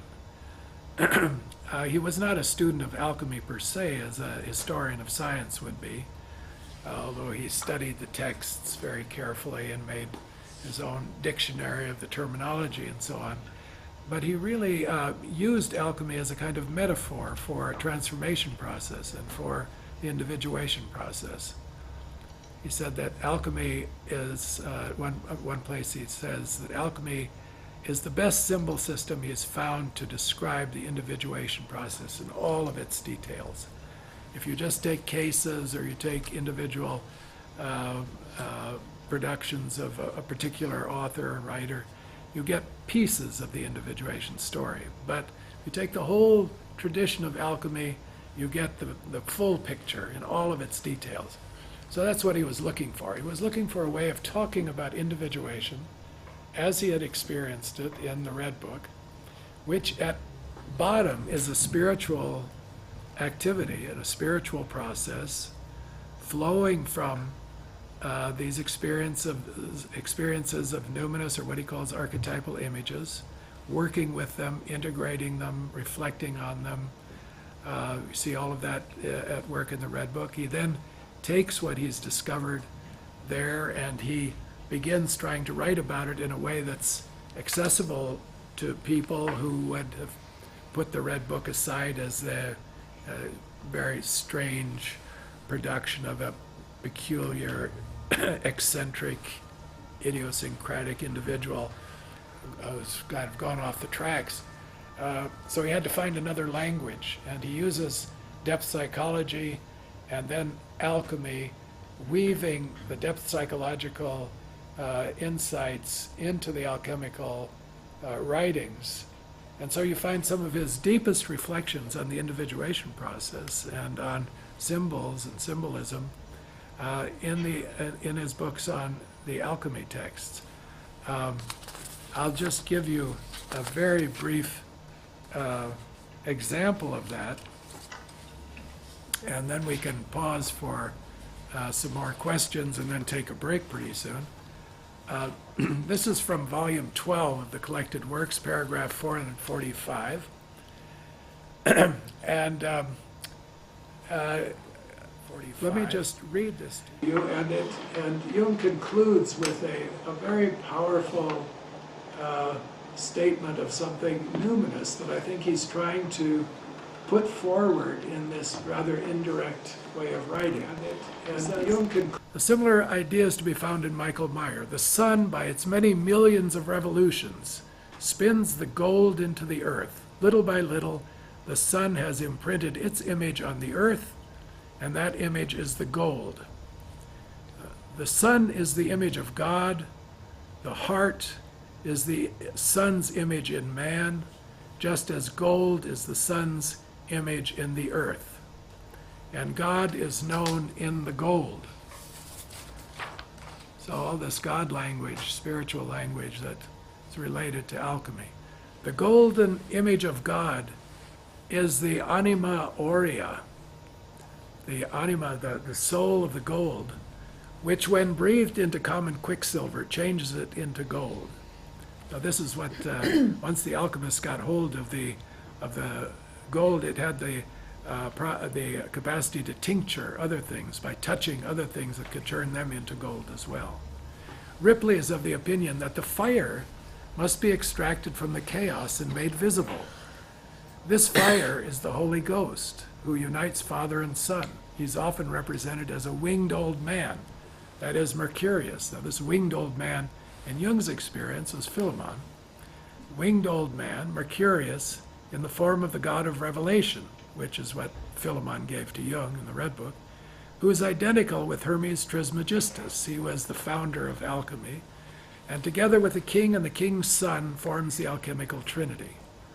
Now this sentence, God wrought this fire in the bowels of the earth. Now listen to this from a psychological point of view. God put this fire into the human soul, into the psyche, just as he wrought the purging flames of hell, and in this fire, God himself glows with divine love. That could come straight out of mystical literature. God himself glows with divine love. Now, Jung could never come out and say such a thing directly. He was a scientist and a psychologist. But I think in his heart of hearts, that's what he believed, that the divine has put an image into the human. It's called the imago Dei in the theological tradition. God has put his image, the image of the divine, into the human, and the human being, if he or she delves deeply enough into the center, into the bowels of the earth, into the unconscious, as Jung delved into the cave and so on and so forth in the Red Book, delves deeply enough into the bowels of the earth, they will come upon this, what he sometimes calls the central fire, that God, where God himself glows with divine love. And this is the mystical point of union between the soul and God, that this, in this imago Dei, at the depths of the soul, what would you might call the self, or the center of the self, the tiny point of divine spark that lies in the center of the soul. That's where God and the human come together. And so the individuation process has to do with trying to get sight of this and trying to bring it into consciousness and to live it, this divine love. Well, that's very close to Jung's background Christian tradition. It's close to lots of mystical traditions. And I think that Jung used alchemy in order to express some of these very unacceptable, if you will, in the secular world, in the scientific world that he is speaking to, thoughts and feelings of his. There's a kind of hidden spirituality in the alchemy books, I find. Sometimes not so hidden as here. And it's all part of his life experience and what he's trying to communicate, albeit quite indirectly at times. Why don't we have a few questions and then we can take a break? Is that okay, Steve? Well, I notice we're at 1 o'clock our time. Why don't we do the break first, maybe? And then Okay. we'll convene new questions, if that's okay. Okay. So why don't we take a 15-minute break, and we'll reconvene and start with questions. So the site's going to be thinking through questions, Sonoma, Zurich, Asheville, and I've already got some internet questions as well. We'll reconvene in 15 minutes. So And we're back. I think we're right at 15 minutes. Is my mic open over there? Are you able to hear me? Yep, we got you. Okay, great. And Laurel, are you there and back? We're there and we are back, at least Okay. a good number of us. Okay, yeah, we're trailing in as well. We'll take some questions now. I've got quite a number of internet questions. We may get to some of those, or certainly might not as well. Rory, there was one comment that the slides, the projections are pretty hard to see, particularly on the internet. I don't know if you can zoom in with that camera and put those up or not. Yeah, I I know can. you're reading most of what's on the slides, so it probably doesn't matter too much. But it's hard for the internet folks to read, those slides. Okay, yeah, I can come in closer. Yeah, okay. Shall we start with Zurich questions? Anybody in Zurich have a question for Dr. Stein?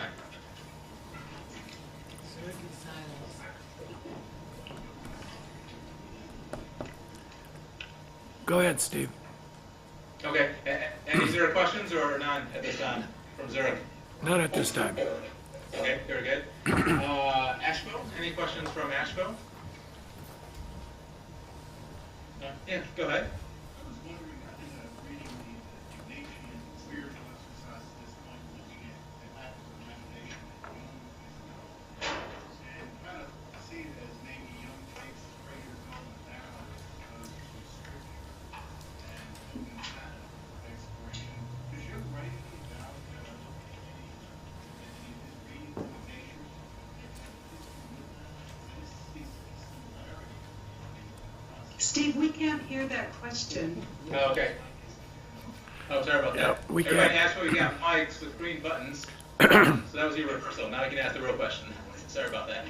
I guess go ahead.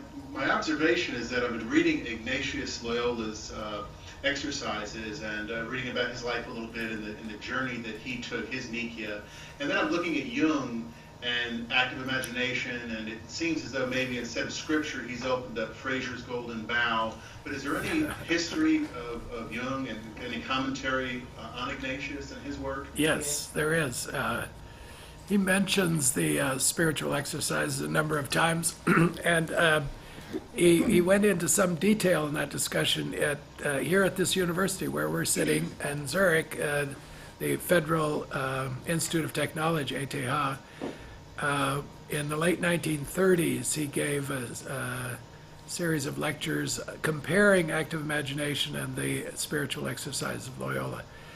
And he goes through quite a number of them and comments on them. That text has not been published for general circulation. There was a version of it available to students at the Jung Institute years ago, but it is being prepared for publication by the Philemon Foundation, Jung's ETH lectures.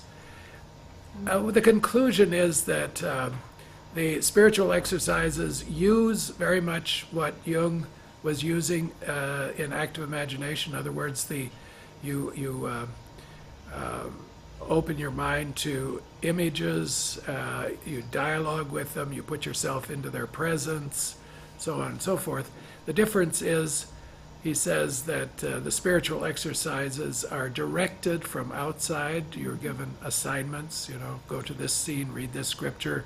You have a director, another person who directs your meditations, and a book. Whereas active imagination is free and up to the individual psyche to make the selection, whether from the Golden Bough or the Bible or whatever source. I think, so the difference is that you aren't following necessarily a single religious tradition. Some of the images that come into your active imagination might correspond to traditional figures or might not. What I tell people who I instruct in doing active imagination is whatever comes, receive it, don't reject it. So if a religious figure happens to come to you and you say, oh my goodness, I'm not good enough for that, who am I to speak to Moses or Jesus or some of these extraordinary figures or a saint. Once you start editing and rejecting, you really disrupt the whole process. So whether it's Mickey Mouse or Elijah, it doesn't matter. Take whatever comes and work with that. And that's what the psyche has selected. It comes not by the will. The will does not make the choice in active imagination. Something else does, some other force, some other influence from the unconscious. Same way with dreams. You can't really choose what you're going to dream about. Your psyche makes the selection of the characters and the story that unfolds, and you're a part of it. So it's more like that. Good, well, thank you. Let me ask one internet question, and then we'll go to Sonoma in a moment. Back my screen. Okay. This is from Evelyn in Toronto. Can you talk a bit about the dangerous aspect of the dangerous method, of the dialogue between the individual and the mystical that you alluded to in your lecture? Dangers, of course, could mean the boundary issues and sexuality and therapy, but in this case, it may also be alluding to engaging the mystical or the other. Yeah, it's similar in the sense that it does have to do with boundaries, and Jung was very careful, if you read the Red Book, to maintain his, at least the person in the Red Book who's depicted as Jung, who speaks with the I. He's a character in the story, of course. And we identify him as Jung's ego, but that person is very careful not to identify with any of the other figures. So that's one danger, that the person engaged in active imagination can begin taking on, or subtly or not so subtly identifying with those figures. And in that case, Jung writes about it in 2 essays. You have an assimilation of the ego to the self, as he calls it, or possession of the ego by an archetype. And then somebody starts speaking like a prophet or like a demon or a devil or something. They're no longer themselves. They lose their identity. So that's one danger, that the ego loses its boundaries and its identity. Another danger that Jung faced, at least, was insanity and a psychotic episode, and he was very worried about that because it was in his family a bit. I mean, there were some indications that there might be a hereditary taint in his gene line, that there was a certain tendency toward peculiar psychological disturbances. I don't know if there was any real schizophrenia or anything like that, but Jung was worried about it. And as he describes his experiences in the Red Book, there is a moment where he comes so close, he says, to breaching a very thin boundary between the space that he's in and something like an ocean outside that would, if that were breached, he would be flooded and swallowed up by the forces of the unconscious. So he was afraid of some kind of psychotic episode. And so when active imagination is taught or advised by an analyst to be used in an analytic setting, usually the analyst is very careful and has been taught to be very careful not to use this method with people who don't have pretty good structures and solid ego base and a reality sense. If they're labile or they're given to kind of losing their identity and in identifications with other people or with movie characters or something like that, active imagination might not be a good choice for treatment of that person. So I guess the two dangers would be a state of possession or a psychotic break. Jung sometimes talks about what he calls a latent psychosis, and that is something that a tendency in the psyche, maybe the ego looks strong but isn't as strong as it looks, and a person is really untested, a person's ego is untested by enough analysis or by enough life experience, and you think the person is strong, or the person thinks they're strong enough, and then gets over their head in fantasy or visionary experience, and feels flooded, and you have bad reactions sometimes, either a psychotic break or a period of time where you're quite confused and disoriented and have to get your feet back on the ground again. It's a bit like taking a drug.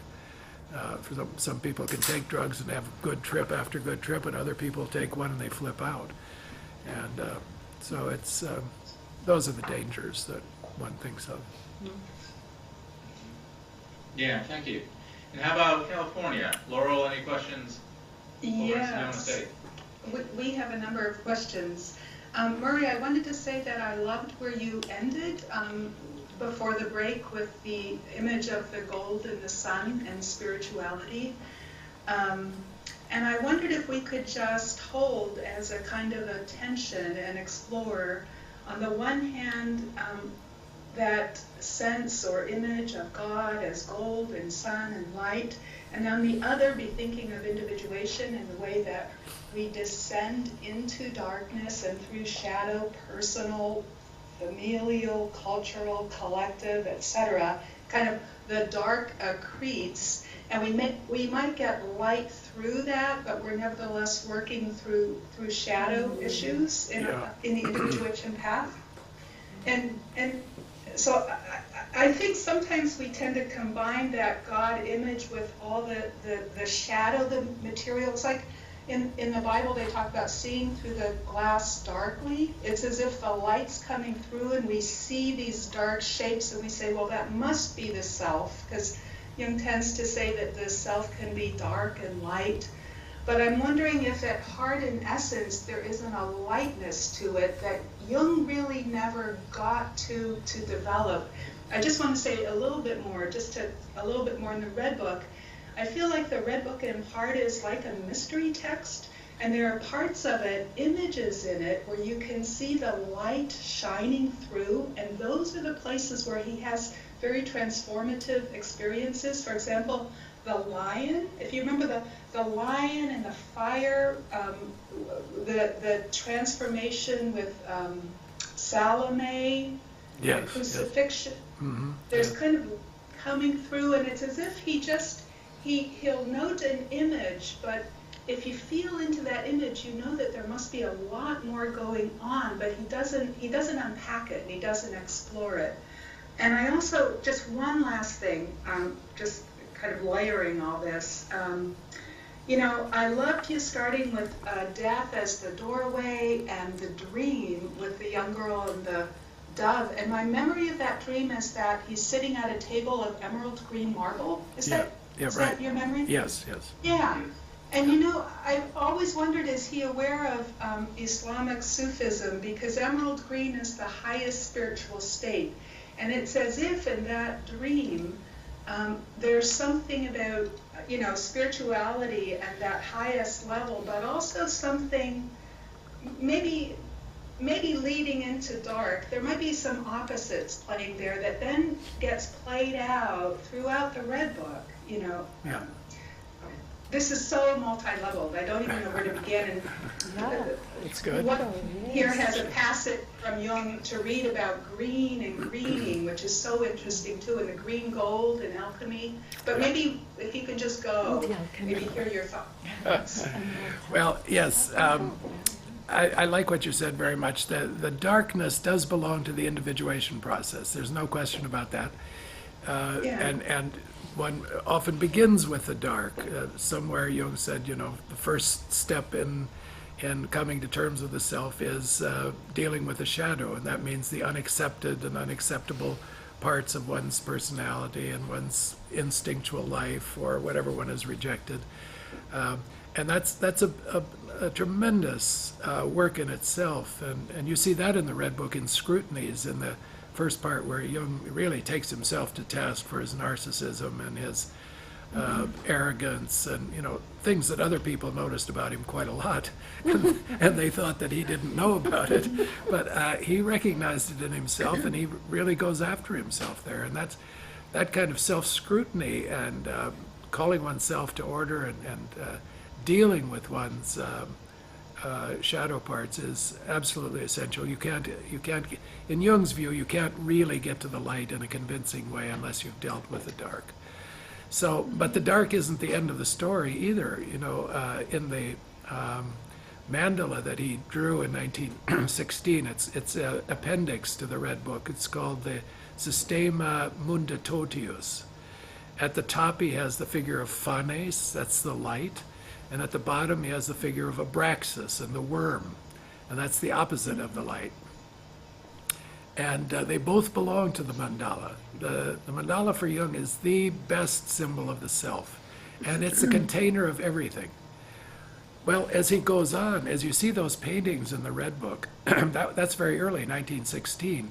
In the later paintings that come in the late teens and 20s, you see emerging in the center of the mandalas a stronger and stronger light, a star begins to appear, and it increases in its luminosity and its power as time goes on. So I think he's gotten past the dark parts, and he's bringing out the I think at the center he sees a light.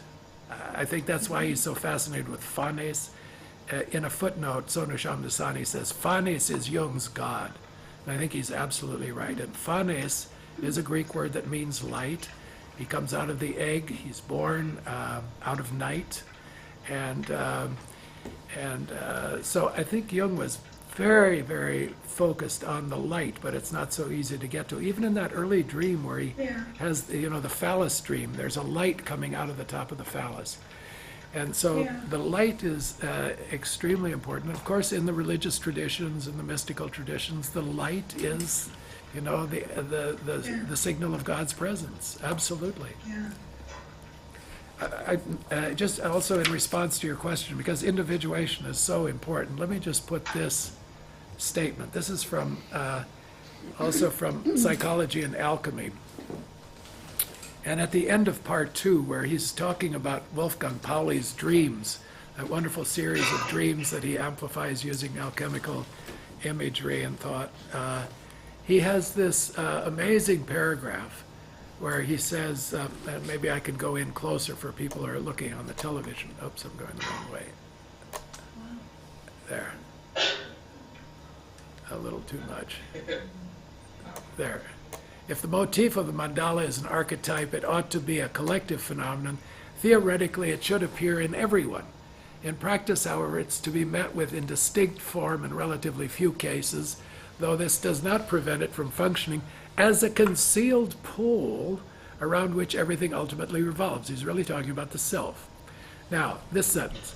In the last analysis, every life is the realization of a whole, that is, of a self, for which reason this realization can be called individuation. All life is bound to individual carriers who realize it, and it's simply inconceivable without them. But every carrier is charged with an individual destiny and destination, and the realization of these alone makes sense of life. Now that sentence, every life is the realization of a whole. That whole is consciousness of all that one is, as much as one can make conscious, but at the center of it is that spark of light, or what he calls the central fire sometimes, or the phanes figure, where the human and the divine come together in the Imago Dei. And I think he was absolutely convinced that that's at the center of the psyche. But it's hard just to say that without saying that it's very difficult to get there, that the individuation process is long and serpentine, and it involves dealing with the shadow over and over again, and the darkness, and but at the end of the day, that's where one arrives. It's like when Philemon says to the spirits who can't be satisfied, there is a star. Go to the star. That's your home. That's the light. That's where they came from. That's where they're going to. I think that was his deepest conviction. He also, in a letter, in a response to Buber, Jung and Buber had a very difficult relationship extending over many decades, and Martin Buber was a kind of rival of Jung's.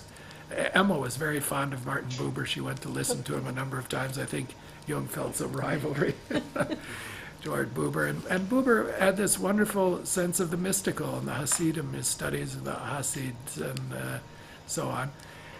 And in a late work, Buber, called The Eclipse of God, Buber accuses Jung of being one of the thinkers responsible for the loss of awareness of the divine in modern life. And Jung takes the strongest objection to that. And then Buber calls him a Gnostic and an individualist and so on and so forth. They sort of exchange insults for a while. And in one of those, Jung says to Buber,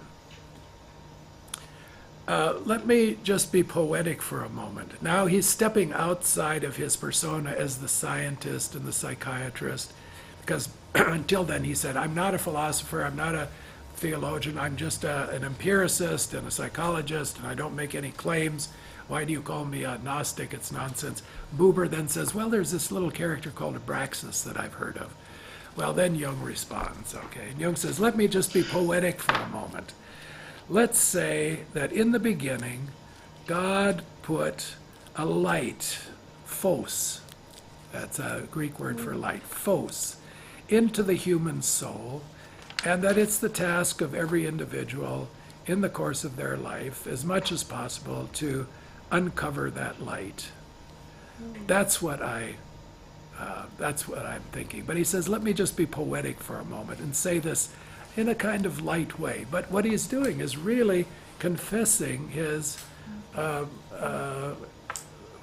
spiritual attitude there, I think. And I think it is this light business that you've named. I think it's extremely important. Yeah. Can I, somebody here brought up a book, this is a quote from Jung, it's from MDR, and how about if I read it? It's about the green gold. The green gold is the living quality which the alchemist saw not only in man, but also in inorganic nature. It is an expression of the life spirit, the anima mundi, or filius macrocosmi, the anthropos who animates the whole cosmos, This spirit has poured himself out into everything, even into inorganic matter. He is present in metal and stone. And Julie, maybe you want to say more if you press your button. Did you want to add to that?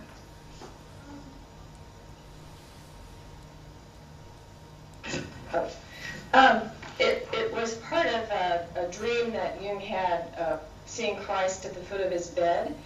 And he noticed that Christ didn't have this resplendent gold color, but more of a green gold tinge.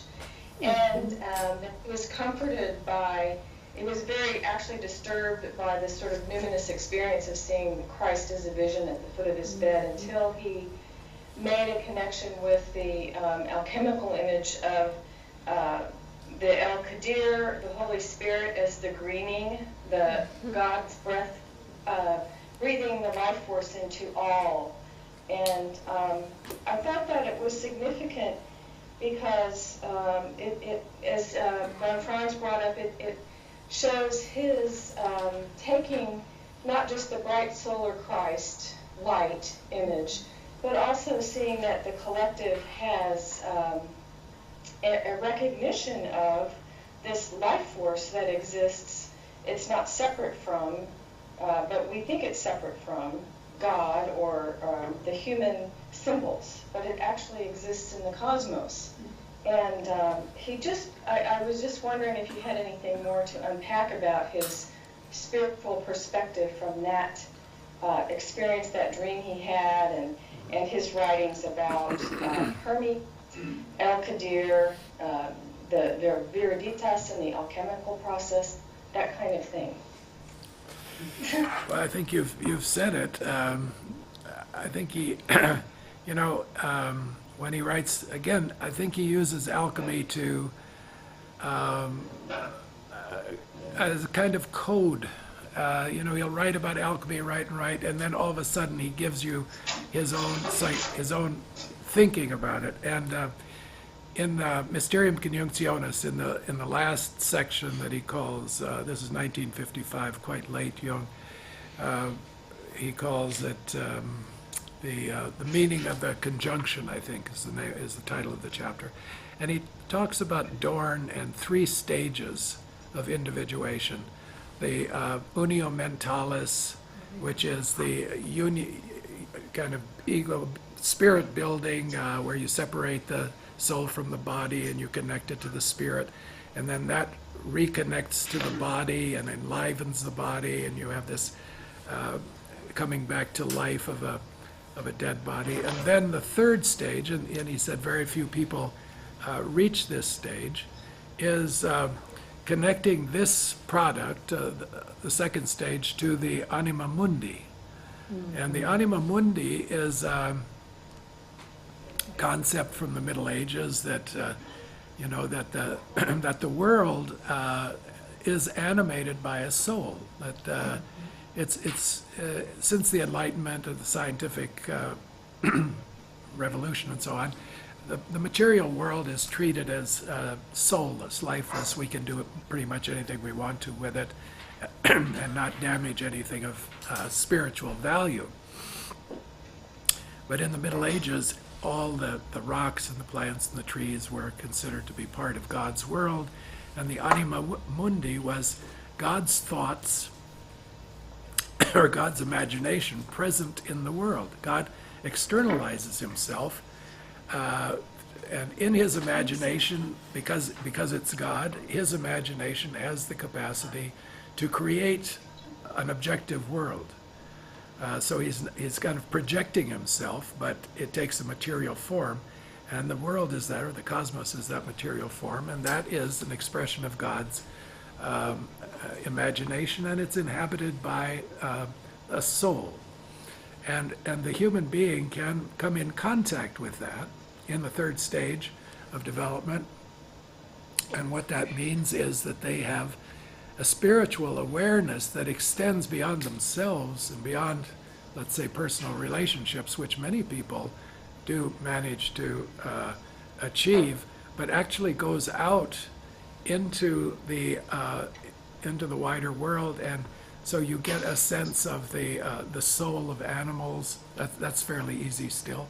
The soul of trees, soul of rocks, and that this anima mundi becomes available to consciousness at this level of individuation. That's where he writes about that, and I think that's an extension of that green Christ dream that he had, that he realizes this the world is not, he doesn't want to split, the spiritual from the material.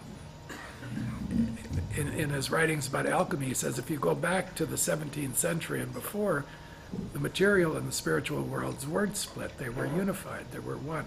And he's trying to get back to that, but in a modern way. It's a very difficult thing to do without sounding hokey or too mystical. Have you been in the Basilica in Ravenna? It's right near Galla Placida, but it's the one with all the green mosaics. I haven't been Have you there. been in there? I haven't been there, no. Oh, That may be the one. It's really, really, really beautiful. Yeah. And the green is up above. It's all gorgeous. Anyway, go. I see Everybody should go. you're wearing green, I see. Is that right? I am. Everybody knew I was going to be wearing green today. Actually, half the room is wearing green. Very nice. I had another question. I mean, if you don't mind. The self is the agent of solutio. It's interesting that Jung talked about the numinosum so much, and yet the solutio experience is also a big one for experiencing the spiritual. Any thoughts? Well, solutio and coagulatio belong together. It's a pair of opposites. And so in order to be a creative personality like Jung was and like we would like to be, and some of us are, you have to let go of a lot of things. As soon as you start getting into rigid doctrines, religions fail, according to Jung. As soon as they become rigidified and doctrinaire, and you've got these rituals, and it gets hardened, synexy, and the self will destroy that one way or another, he says. Okay, so the self will produce solutio, that is disintegrations, destruction of the structures that have been built up over a period of time in an individual life or in a collective. And that's a part of a process of allowing something new to come in. And then there's after the solutio, there's a period of coagulatio where things come together again, but now including more of the material of the whole, stuff that's been left out before. And so this, Fordham writes about this in his own way as deintegration, integration cycles in the building up of the ego and of consciousness. And I think if you're around creative people or you're one yourself, and everybody's creative in a certain way, you know that you go through these periods where you don't know anything anymore, or you've forgotten everything, or nothing means anything to you anymore. Your habits are boring, your daily life is tedious, your ideas are stale, and you have to go through a period of death. And that's solutio, negredo is part of it, going into the darkness again. And these are cycles of the individuation process, and the idea is that they gradually get bigger as they go. So, Jung talks about a spiral sometimes, that you in the next round you can include more than you did in the previous round. So the mandala gets bigger and more inclusive, and maybe the center gets brighter, the way it does in his mandala paintings. But I think that's a very important, and again, he found that in alchemy. He found these metaphors that he thought were so useful for psychological life. It isn't that he was in love with the alchemists per se, but their descriptions and their images he just found incredibly useful for talking about psychological process, especially. Not the images themselves so much, but the processes that the alchemical opus includes, going from negredo to albedo to rubedo, these various stages of death and rebirth and solutio and coagulatio as very accurate depictions of a psychological individuation process. And at the bottom of it is this spiritual aspect that more and more the fundamental spiritual dimension can shine through. And if you really have a great individuation potential and result, you get a lot of wisdom at the end of the day. You know, elderly people, old people who really have something to, maybe not in such a rational way, but they something is shining through in their perspective and their experience of life. Well, thank you, Murray. We've got about 15 minutes from my count. There are plenty of email questions I could start looking at. We could ask Asheville for questions too. Let me ask you though, Murray, is there more content you want to make sure to cover from your end before we keep going with questions, or how is your material coming along? Well, I'm content to go with questions. I would like to just put up one more quotation that I came across the other day.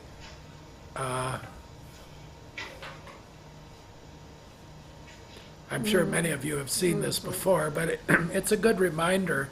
This is, Jung gave a little talk to a group of, I think, pastoral counselors in 1932, and the essay is called Psychotherapists or the Clergy.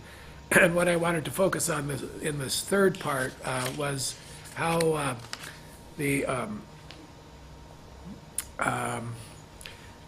in Jungian work today, Jungian analysis today, how it comes together with contemporary spirituality in some ways. And try to maybe open that discussion a bit, because I mean, we're a long ways from Jung and the Red Book, nearly 100 years. We're still drawing from it, but times have changed, people have changed, and so on. We face a very different cultural climate today, and how does Jungian work address the spiritual needs of people in our time? Anyway, this quote from 1932 now, I think might be, this is Jung's experience. I don't know if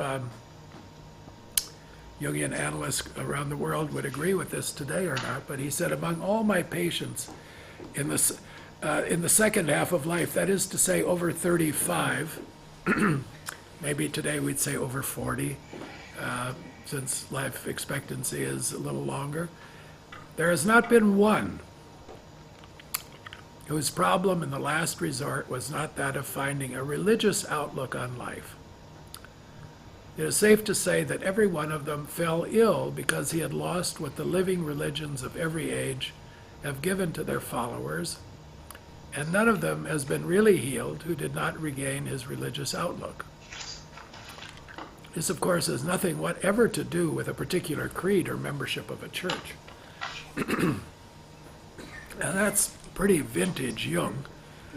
And I pay attention to that last sentence. It isn't, you know, when he says restored to a religious outlook, whereas regain his religious outlook, he doesn't really mean necessarily going back into a tradition, a particular creed or membership of a church, but a religious outlook would be a spiritual outlook in our terminology today, not seen through doctrines or creeds of a particular tradition, but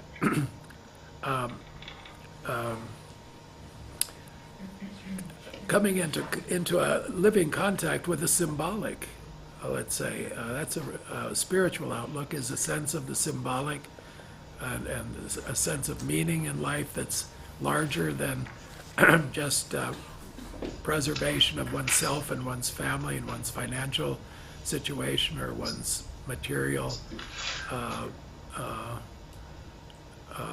base, one's health. Those are interests that everybody has, pretty much, you know, but something broader than that. And it might be similar to what Erickson talks about as generativity.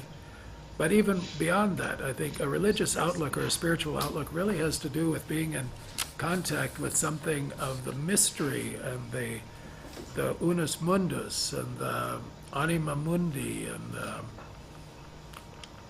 the central fire. So I guess my question is, how do Jungian analysts approach this today? Now, some, of course, are much more direct about it, and they really they lift up the spiritual aspects of life in their sessions with their patients, either directly or indirectly, quite straightforwardly and insistently, even in some cases.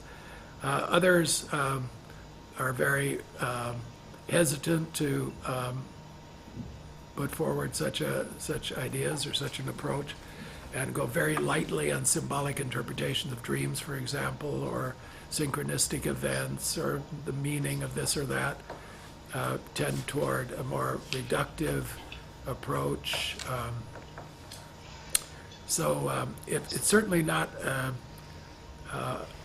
universally the same among all Jungian analysts. There's a wide spectrum. And in the book I edited and published recently called Jungian Psychoanalysis, there's a chapter, for instance, by Birgit Hoyer. She's of German origin, but her husband is at least. She's English. She practices in London and member of the BAP, British Association of Psychotherapists. And she has a very strong spiritual orientation. If you read her chapter, you see that before sessions she will light a candle, or she says a prayer. She cleanses her office with various ritual means. And she describes this, and she's very forthright and straightforward about it, and feels that it's a very important part of what she does with all of her patients, whatever their situation or their problems happen to be, that there is a very strong spiritual base to her life and her work, and she wants to share that with them and let them have access to it in whatever way they can pick it up. That doesn't mean that she wouldn't also do reductive work if that were needed, I'm sure. In exploring issues of childhood problems or complexes or traumas and so on. But the spiritual side of it is very much lifted up. And I think for some Jungian analysts, this would be seen as a little too much, a little over the top. And for others, I think they would find that quite acceptable. I put that chapter in that book just to show how explicit the spiritual side of Jungian work can be. Mm-hmm. Not to say that that is being advocated or anything. I think it's very much a personal choice of the analyst, just where to take this. But if Jung is right in what he says, that patients in the second half of life need to regain a religious outlook, the question is how to work with that, or how to foster it or make it possible within the context of modern contemporary psychotherapy. And I'd like to raise that as a question. I don't have an answer to that. I know how I work. I know how a few other people work. But it's extremely variable. And I would say of all the psychotherapies available today on the market, the Jungian is probably the most known for its spiritual orientation, at least on the part of some of its practitioners. Or if people don't know about it, they think that, well, Jung was a mystic. That's what Freud said he was, dismissed Jung as a mystic. Freud wasn't so far off. I think he knew Jung pretty well by that time. And Jung does have a mystical side to him, no question about it. And a lot of Jungians have a great appreciation for spiritual life, and spiritual traditions, religious traditions, and feel that they can be very helpful. They can also be very detrimental. I mean, churches, many people have been deeply injured in their childhood experiences of the church. Without doubt, they've been abused, they've been mistreated, they've been frightened to death, they've been given terrible scars in their psyche by people who have misused churches and traditions to try to inculcate something in the youth or take advantage of them. So that has to be said. On the other hand, I think the kind of spirituality that one advocates in the second half of life is not a denial of early problems or abuses, but an attempt to go beyond them and transcend them for the sake of developing a wider perspective and a deeper experience of the psyche, actually, of what we are given in our psychological makeup and our heritage. Maybe we could have some discussion about that if other people would like to share their views on spirituality in the analytic frame in the 5 minutes we have left. Right. 3, actually. But maybe we'll come back to this. I have as a guest here in Zurich today a very special person, Ursula Wirtz, and if you can focus on her for a moment, she's right over there, and she will join me, she said, at a later video conference, Asheville video conference, perhaps next year or sometime, and she's presently writing a book on trauma and spirituality, and she's done a lot of work with trauma victims and trauma patients, and she has a very deep and long-standing, abiding interest and experience in spirituality of various kinds and a deep training in that area. And so sometime we'll be able to hear from her, maybe on this practical level, of how to incorporate spiritual work and insights in the very nitty-gritty problems that are presented to us in psychotherapy. Yeah, outstanding. We're really looking forward to that. I think that's going to be nice as we hopefully pull that one together as well. We do just have a few minutes left, but does anybody want to take up Dr. Stein's challenge and give a minute or two kind of response to the integration of kind of spirituality, faith, and the practice of Jungian psychotherapy? Anybody in Zurich, Asheville, or Sonoma? First one at the mic wins. Anybody? I have a non-analytic example of a student recently. Have you heard about the Occupy movement in the U.S.? Oh, yes, Oh, yes. indeed, yeah. We've got it in Zurich, too. Yeah, well, my student, and she was so moved. She went to the Oakland Occupy, down the port of Oakland, and she said she'd never experienced such, I don't even know the words she used, but sometimes I think that the younger generation has a very different experience of spirituality, maybe than my generation. That reminds me of something Andrew Samuels said to me one time. I think it was in a conference, and he said that he's very involved in politics and psychology and politics, and he said that the demonstrations, the political demonstrations that he's been to, have a very strong spiritual component to them, and you feel that when you're in those groups, because they're lifting up certain values and ideals that people are banding around, and I think that does appeal to our unconscious, and probably gives a feeling of the light also that we're talking about. It's a salutio in a way. Yeah. Of traditional structures, yes. Anybody here like to say something? Nope. If you have a question here in Asheville, make sure to push that little green button, or a comment, may not be a question. Reference to the occupations, or whatever you call them, the word individuation came up again and again. Some schools of psychology and therapy talk about differentiation, And I wonder if our speaker would care to comment on how he sees the mood in the sit-ins, as I'll call them, to be connected to that, since they seem to be mostly youth gatherings. Did you hear the questions, Eric? Yes, yeah.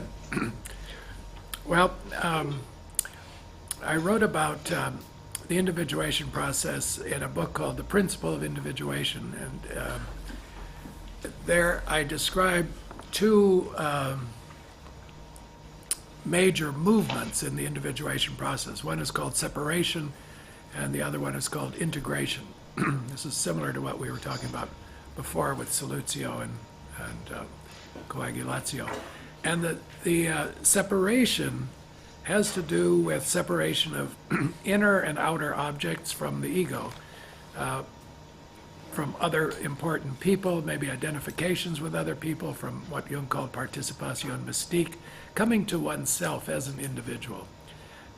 Also disidentifying with certain ideas and ideals and identifications that one has within, even complexes and archetypal images. So that when one speaks, after one has done that work, one speaks clearly as an individual. So it's one thing to participate, let's say, in a sit-in or a demonstration as an individual who's thought over the issues, who's come to a decision and said, yes, this is, I agree with this and I'm going to support it. That's quite different from somebody going to a party and saying, hey, look what everybody's into, and they get infected with a group spirit, and they're shouting and screaming and throwing Molotov cocktails or whatever.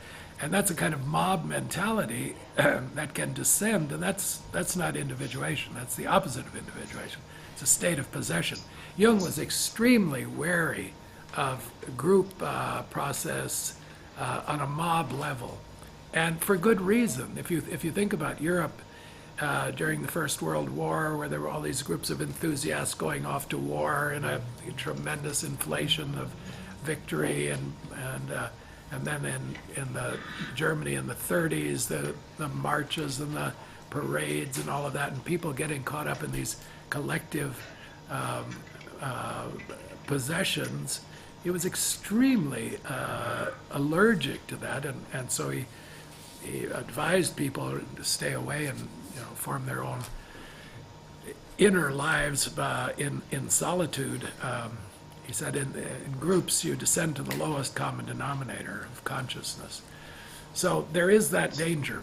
On the other hand, I think it is possible to be a conscious participant in political process. I certainly hope so. Otherwise, democracy is not possible at all.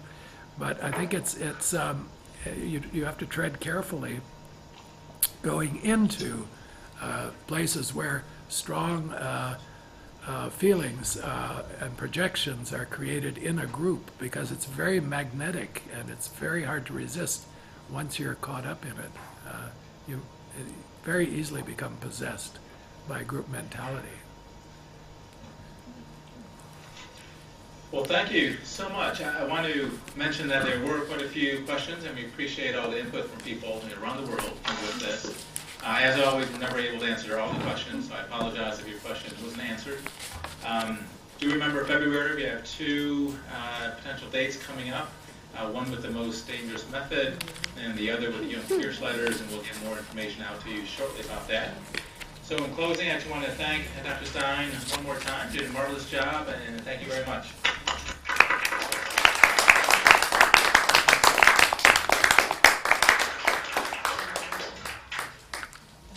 Well, I hope you all enjoyed it. I lost my voice in the meantime.